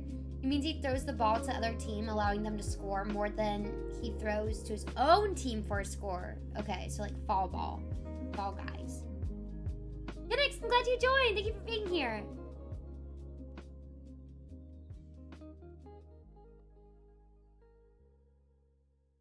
More plants. Plants. This is like an artist book. That much money, might be able to afford McDonald's. That much money, we might be able to afford Cheesecake Factory, guys. Might be able to. Why would it be a bust? Everything is so interesting. There's any theory topic, it's gonna be cool. Something to learn about. Like this one has logs. These are really pretty drawings. It just logged me out. Let me see. I think because I cleared all my cookies. I don't know why it logged me out. I just need to log back in. The Secret by Byron Priest? The Secret. Ooh. What's that about? I just really like how like the art intertwines with the words. What if this is a poem book? What if it has nothing to do with science? It's just a pretty poem book. Like this is really pretty. There's definitely artistry in here.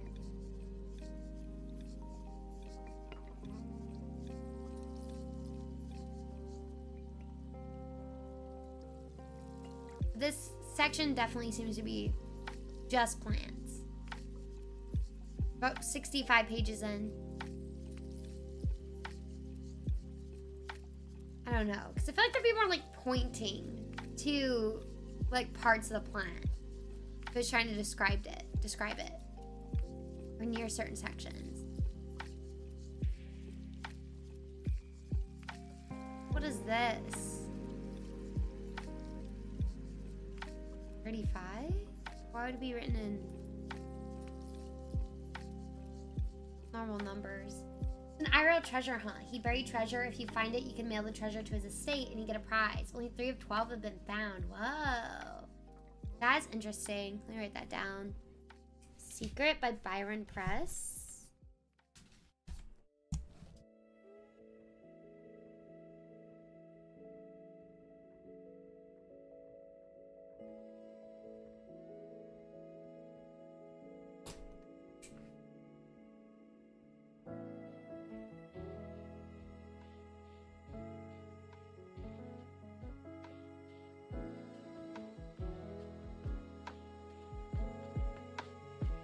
This one's like off to the side.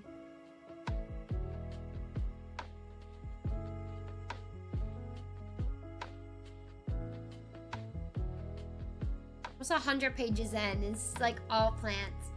Should we know that Byron Priest has been dead for 20 years? So he did this before?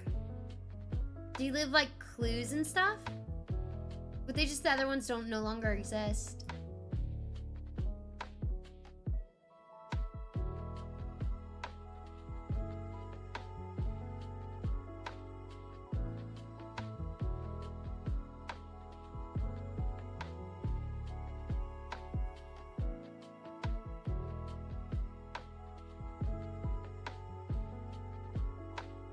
The real One Piece. It's been since the 80s?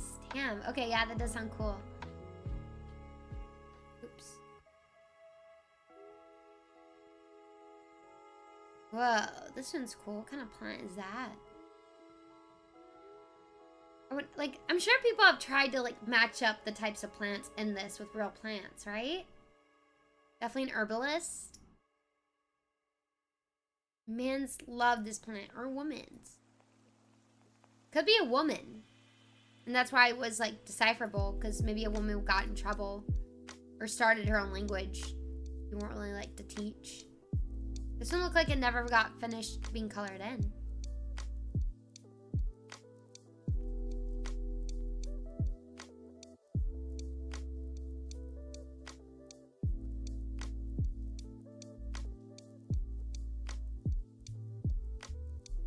Okay, so this is the change.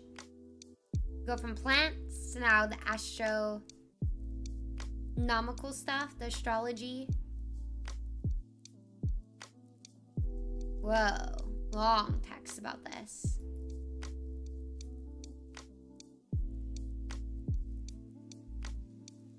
Like sometimes like the ink gets darker. Okay, zoom in on the text? Yeah. Got you.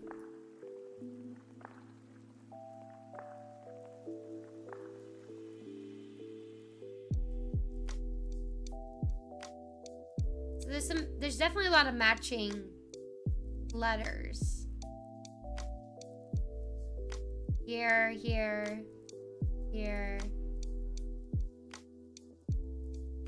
Whatever this letter is. I'd love to know what letter that is. Yeah, they found out it was like 2 separate languages kind of pulled into one. The text looks too well spaced to be handwritten. Well, it had to be handwritten though, for the time. It's beautiful artistry, at least for it. Office Among Us? What is Office Among Us?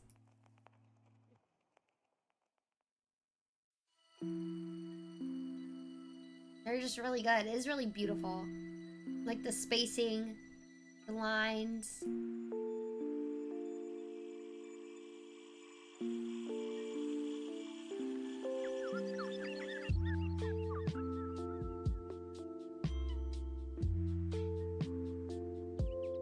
This one just has like one word written on it here. Hand, dad, Olay. So this is an Olay commercial. So Olay traveled back in time to make this marketing scheme along with Saw. That's what that says. Hand dad Olay. We cracked it. We cracked it.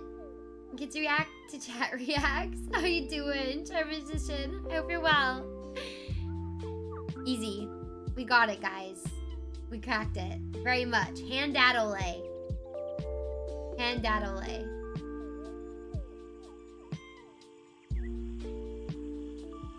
Let me see.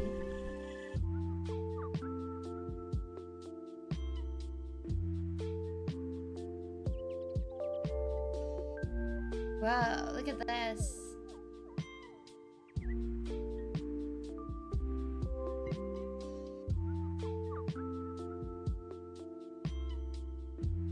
Like this picture down here.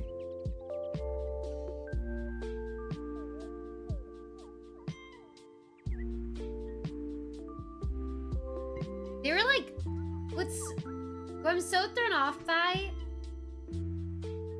is the fact that like the pictures of the plants are like beautifully drawn, right? And then when it comes to drawing human bodies, you got that. What if the dad word was D&D and this is someone's D&D note? That's what someone said earlier. Bye, Kinix, have a good one. It's called Dale and Dawson. You're in an office and you're a regular worker, a manager, or a slacker. Regular workers and managers do stuff around the office, slacker, prank people, try to sabotage the office. Oh, that's so cute. Less anxiety inducing? Okay. That sounds cute.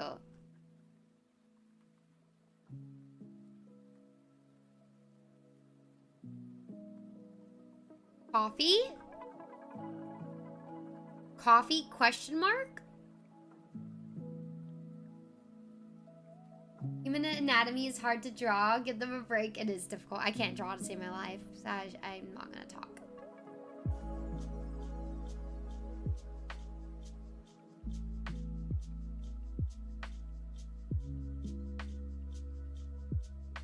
Wow, these are beautiful. These are the astrological charts they were saying. They have little faces on them. Very distinct style of drawing the face too.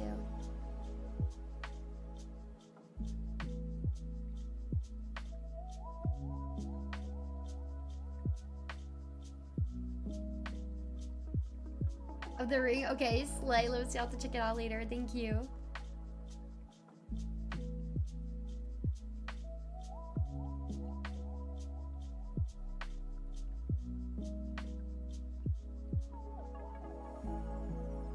Yeah, astrology and religious vibes. They're saying there's like the picture of like the fishes and the archers.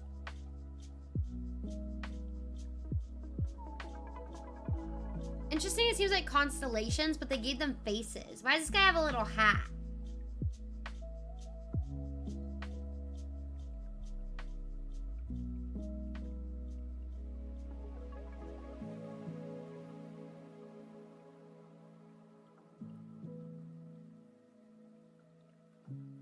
All the stars. All the noses are drawn with like an S too. Very specific style.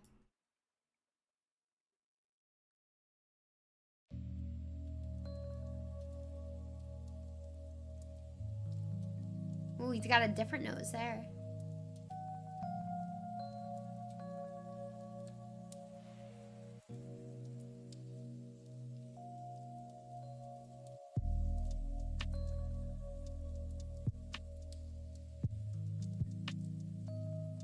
Yeah, it seems like a lot more than just doodling. Seems really intricate. Also, that's a perfect circle. Oh my god.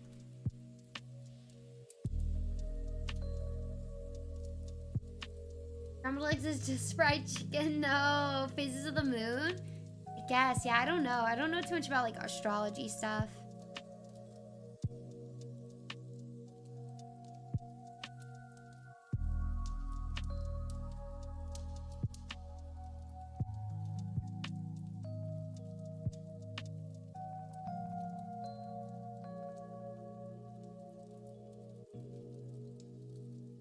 Ooh, this looks like vessels.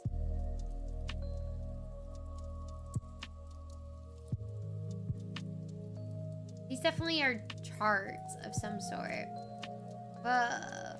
Yeah, so here's the ones they were saying like, oh, that's like definitely like the sign for like Pisces or whatever.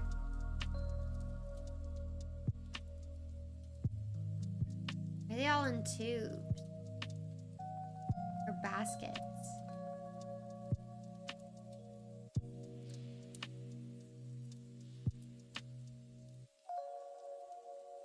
I'll blush.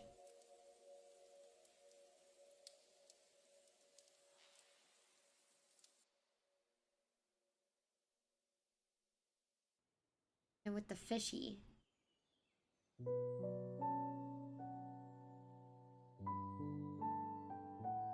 What is that? Rose munchin'.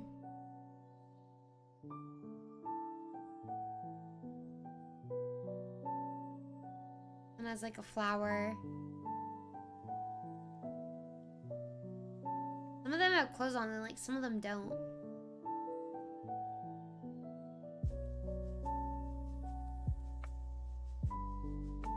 I don't know what astrological sign that would be.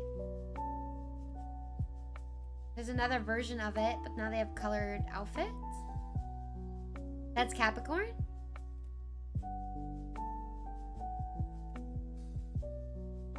Where's Leo?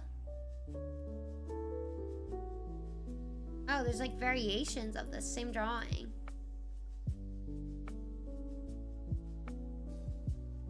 Ooh, they're holding hands.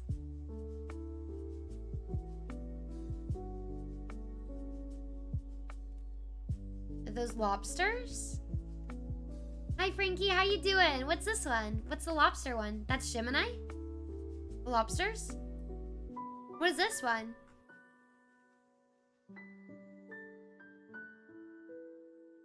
Lobsters are Gemini.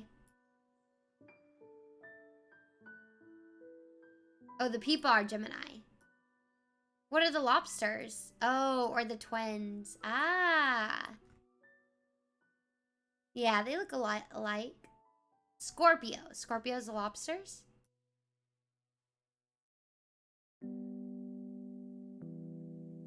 Hi Richard, welcome in. We're talking about the Voynichj manuscript, and that's what we're taking a look at right now. We're taking a look at a PDF file of it. Is that Leo? I don't know what that is. Good weekend heading home. Should be home by Friday. Been a busy week. Oh, I hope you have a good rest of your day. That's Leo. Yay! Leo mentioned. We didn't get a lot of coloring though. We look skinny.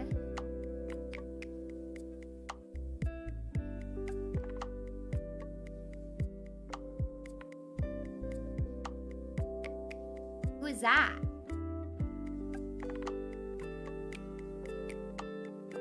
I'm following the stars too. And which one's this one? Who else do we have mentioned? We have mentioned Aries, Cancer, Libra. Let's go for TwitchCon. Let's go, Richard. Are you excited to have some time off? Yeah, what's this one?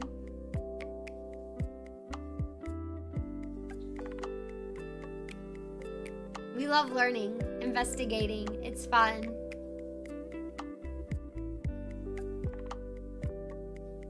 Know more about the Leo. Let's see something about Leos. Oh, this is Libra. Okay, that one's for sure Libra, right? Ooh, this one has a vessel sign on it. I think there's like a little bit of a hole burned through it.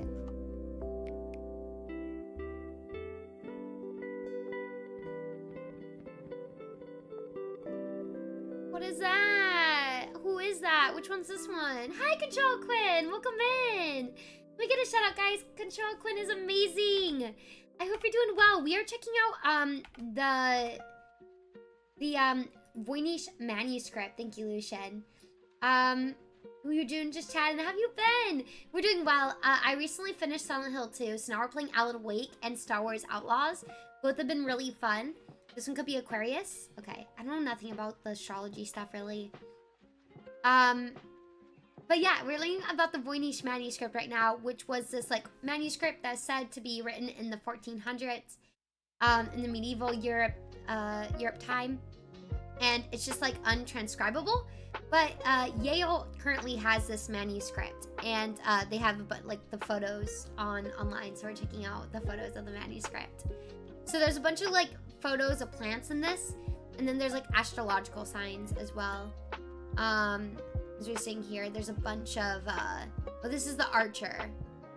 Is this Sagittarius?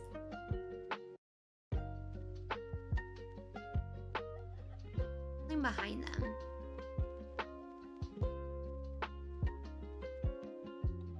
They're in order, it looks like. This one's Aquarius.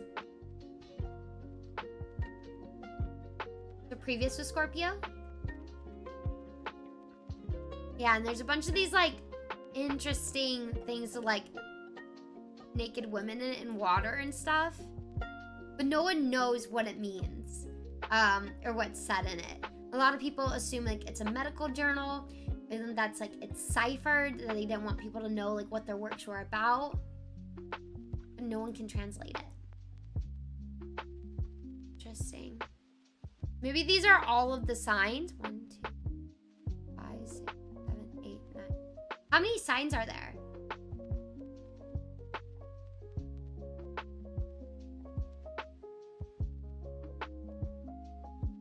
And 12? Oh, so this wouldn't be it.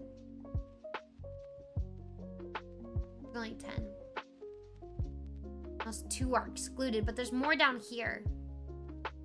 12, some say 13.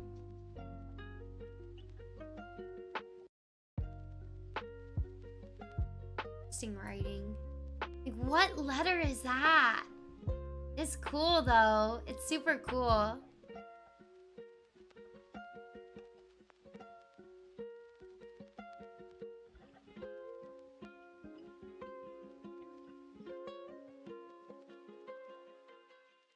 Interesting.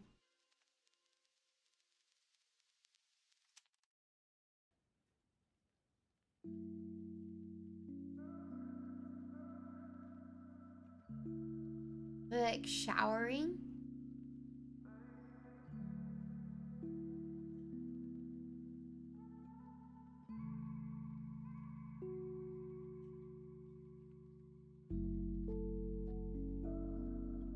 It looks like they're showering.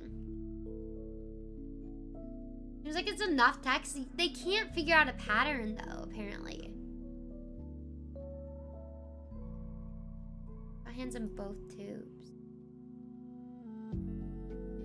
Yeah, like what is this contraption? What the heck? Seems like it's coming like to the plants. To the people.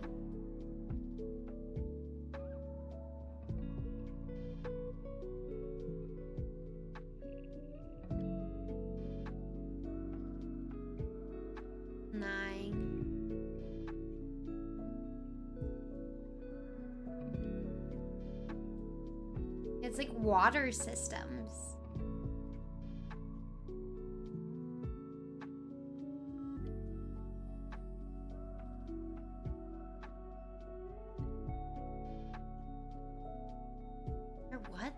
That's crazy.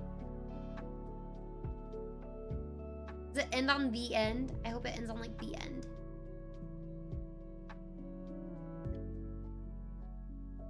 Patterns have been found, but going from pattern to translation is a huge undertaking that no one has succeeded at yet. I don't think you're like gonna get paid to do this too, so you have to do it something. You'd have to do it, you know, on your free time. Witch's handbook? For what? Like how to be a witch? Whoa. What is that? What happened there?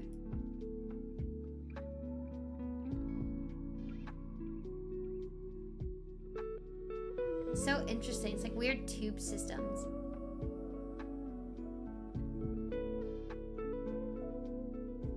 So there's a lot more going on with it.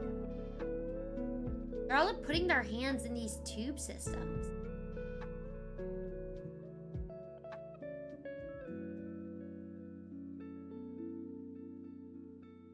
The rainbow.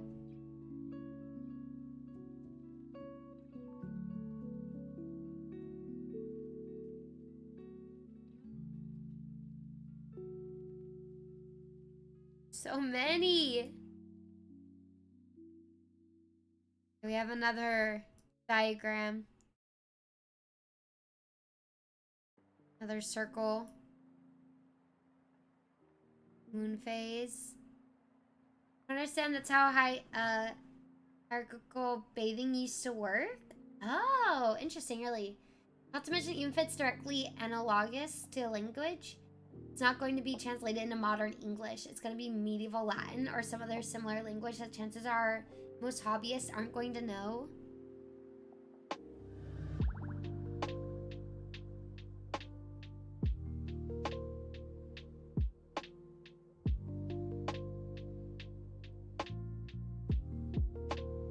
Whoa, what is that?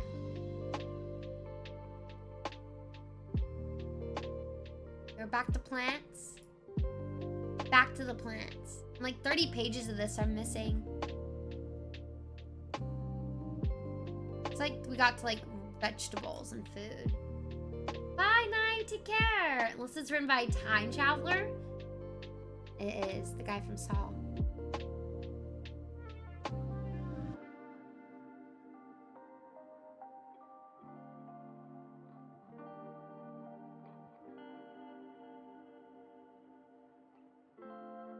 This is so cool. Look at this one.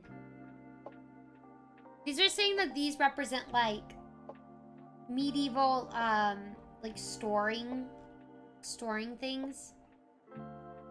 That documentary you watched.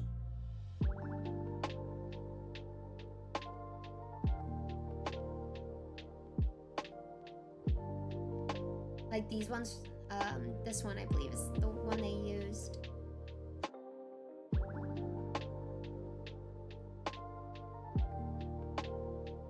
A lot of writing. Now we get into actual like book part of it. This is his thesis, guys. Bro wrote a whole dissertation that no one will ever be able to know what it says.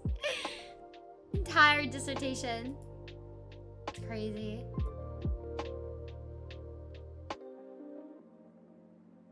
And this is the part. This is the only part they said they're kind of able to translate, which they believe has something to do with the goat's liver.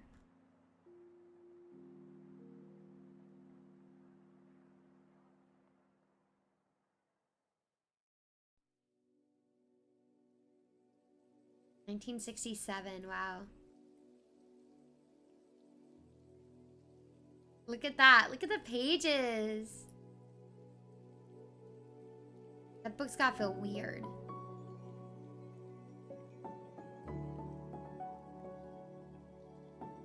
Interesting. Yeah, it looked like it'd be a recipe section. That's kind of what it looked like, red crayon. Like all the vegetables. Right? Like some herb plant thing. But like, how are all those three things connected between the plants, the astrological signs, and then the food, you know? It's a cool theory. you guys have any speculation, like what would you say the best case is for this? Like, I think it's a good theory that one, it was just a new language that someone was trying to propose, and everyone a part of that, like who knew that language, passed away and just never carried on any of that knowledge. Or it was a cipher, medieval farmer's almanac, yeah. And like they just wanted to keep the trade secrets, maybe between a family, and it was made for the family. And as soon as everyone from the family was gone or didn't care, it just got passed around, and now it's some mysterious like novel. I don't think it's like detailing anything probably like crazy. Be cool. It's just like one of those things, like we want to know that information, but I don't know if we ever will. We just have to accept the unknown. Definitely seems like the astrological charts because of the photos that we know. I wonder if people can like have pieced together like the different people in the book. They've had to, right? Because there was like names for each of the person on there. I wonder if it was transcribed onto fresh paper in 1400s from older work. Ooh, interesting Quaggan though. The trade secret theory seems the most reasonable to me. I think it would have to be encoded to some degree, if only because it was just one-to-one. Someone would have gotten it by now. Doesn't look nefarious in any way, but an interesting mystery. Could be some kind of medical text, recipes and techniques for healing. That's what the main theory I think for it is, Red Crayon, that it's a medical journal. Like with like an alchemy, like stuff with plants. Just probably like how to take care of yourself in the medieval times. It's really, really cool though. The photos and the artistry in it and the writing is beautiful. Which sucks. It's cool though. Okay, bonus thing really quick for you guys.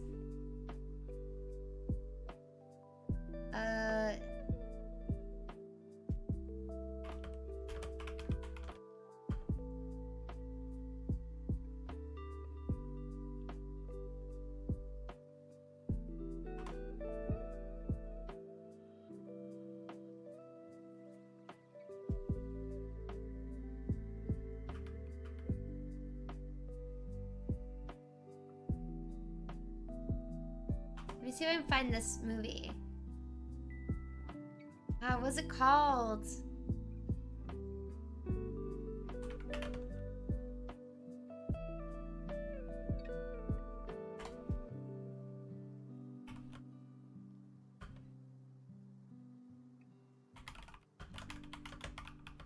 This monster is creepy. They use code to keep it secret, which is why it's lost in time. Yeah, maybe it was just known for certain people and it was only supposed to be passed around to friends. And then it just like, you know, someone passed away, they gave it up, someone found it and was like, I don't understand this. And that's just, it just became a mystery over time.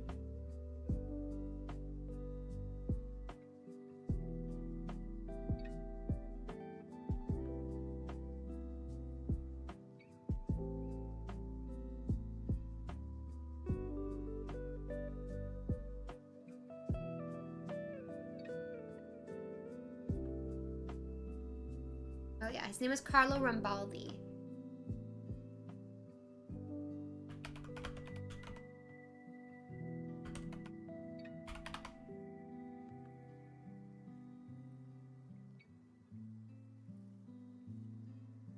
I'm trying to find the monster. I'm trying to find the movie. I can't remember. It's like something with a P. Paranormal. Let me look. Carlo Rambaldi. Yeah, Possession. That's what it is. Called Possession. There we go. Yeah, this guy is creepy looking, brother. Oh my gosh. This thing. So this is like the guy who made E.T. And like this is like one of his biggest inspirations for when making the E.T. character was this monster he made for this movie called Possession. And now I need to see this movie because that looks terrifying. That looks absolutely terrifying. Yeah. Like E.T. is way cuter than this guy. That is so creepy. So creepy. It's Carl Rambaldi is the artist. But the movie is called Possession. Let's see when the movie came out. Hi Zombie, what's good? How are you doing?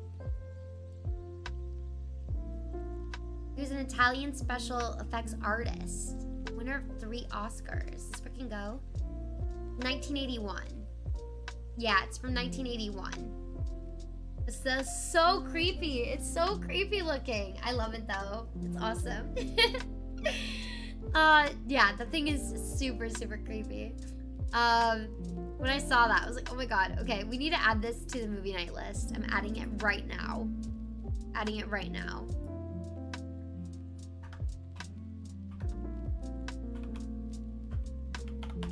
Okay, so we have a long list of theories, right? But I wanted to try something out for next week. Again, if you're not here earlier, I want to see you guys are okay with. So usually how we do this is like we pick a topic, we kind of just learn about it together and we deep dive into it. But I thought for next week, I just wanted to try, I'm going to find a very like obscure, not obscure, just like less known topic. Probably gonna be in the true crime area of some, you know, some incident, some event that happened. It's gonna be really, what's it called, obscure in the terms that it's like, it's not a big news story. I'm gonna try to cover that and present it to you in like a story of like, okay, here's what I found, here's how the story went. Just to see how it goes. Just for 1 week. If y'all are okay with. But it means I don't know exactly the topic. It's probably definitely gonna be true crime. Yeah, kind of like Carrie Horror Show. Yeah. I don't think it'll be as good as him. But, I have some like ideas on stuff that I need to just do more research and see if there's something there for a story. But we want story time. As opposed to this. But, yeah. And then after that, some stuff we're going to talk about. We have the gin types, the Alamo, Richard Ramirez, how stuff is made, food history, DNA technology, CRISPR, Gilles de Reyes, Amazon forest, environmental topics, Elia Lamb, is he Liza Lamb, I think? I'm sorry. Bonnie and Clyde, sea people in ancient times, tar pits in California, space, Bermuda Triangle, Lake Michigan Triangle, BTK, Japan history, Highway of Tears, the American Sky People, Skinwalker Ranch, Skinwalker Mimics, criminal psychology, with the Japanese model killing, Mothman, cryptids, Halloween stories, DB Cooper is what we have right now. I know, imagine having him guest the stream, that'd be awesome. I miss him, I hope he's doing well. They're introducing Daryl Dixon in the next Call of Duty season? Let's freaking go. That's awesome, I love to hear it. Try it out, why not? Actually, I'm not okay. Never mind, change my mind. Too bad, you already agreed to it. Already agreed to it, 96. I know, we have so much to learn about. So many theories, so many topics. Tomorrow, we are probably gonna be playing Star Wars Outlaws. I might have a special stream tomorrow in the afternoon time. It's not confirmed yet. So I'm trying to confirm it, with my guests. See if we can get a guest tomorrow. Hopefully I'll have that by like end of day today. And let Discord know. But if not, we'll just probably be playing some Star Wars Outlast tomorrow. And then, oh wait, not Star Wars Outlaws, sorry. We'll be doing Alan Wake. Because I promised I would just finish Alan Wake before we play more Star Wars Outlaws. I guess we could play Star Wars Outlaws and then play Alan Wake. Nothing wrong with playing it. Again. Secret stream, yes. Special stream. If I can make it work. We'll see. I don't know if we planned it too late. Let's see if we can make it work. If confirmed, it should be a lot of fun. It should. Either way, we'll have fun. We'll be here. But yeah, so I'll plan a special topic for next week and present it in that way. See how that goes. See the difference between doing it this way and that way. A lot of stuff though, like the Voynichj manuscript, that's a lot. Like take on and understand, especially like history that goes that far. So it is nice to like learn from like these videos and watch along. Those are fun. The 4 S's. Super secret special stream. Exactly. Super secret. That's what was in the Voynichj manuscript. It was the stream for tomorrow. That's what's gonna happen. Okay, let's see who's on. Who we can go send the stream over to. Trey's on early. Oh my gosh. She's on very early. Go say hello over there. What's she doing early? Mini stream. We'd love to see it. Let's go say hello over to Trey. I have to go do the audition. That's what I'm gonna go do right now. Just work on the audition and film it. New people. Hello, Zeno. How you doing? Good to see you. Hello, Red Crayon. Thank you so much for stopping by. I really appreciate it. And yes, thank you to our silly goose of the day, 96.2. We appreciate you. Thank you, Lucian. Thank you, Jillian. Thank you, Azza, for being here. I appreciate it. Julian, Broski, y'all are amazing. Let's go say hello over to Trey. The Silly Goose Award is for the silliest goose of the stream. And that award today went to 96.2. Silly Goose of the Day. Pablo, you could also be a silly goose. Always be a silly goose tomorrow. You never know. Might be crowned silly goose. Remember, guys, if you want free meal. Oh my god. I hope you guys have a good rest of your day. Please take care. I hope to see you tomorrow. If not, please have a wonderful rest of your day. Take care, be kind to each other, don't text and drive, stay rad. Ryan, what's good? It's so good to see you. I hope you're well. Have a good rest of your day, everyone. Please take care. I'll catch you guys later. Drink your water. Stay rad. Everyone.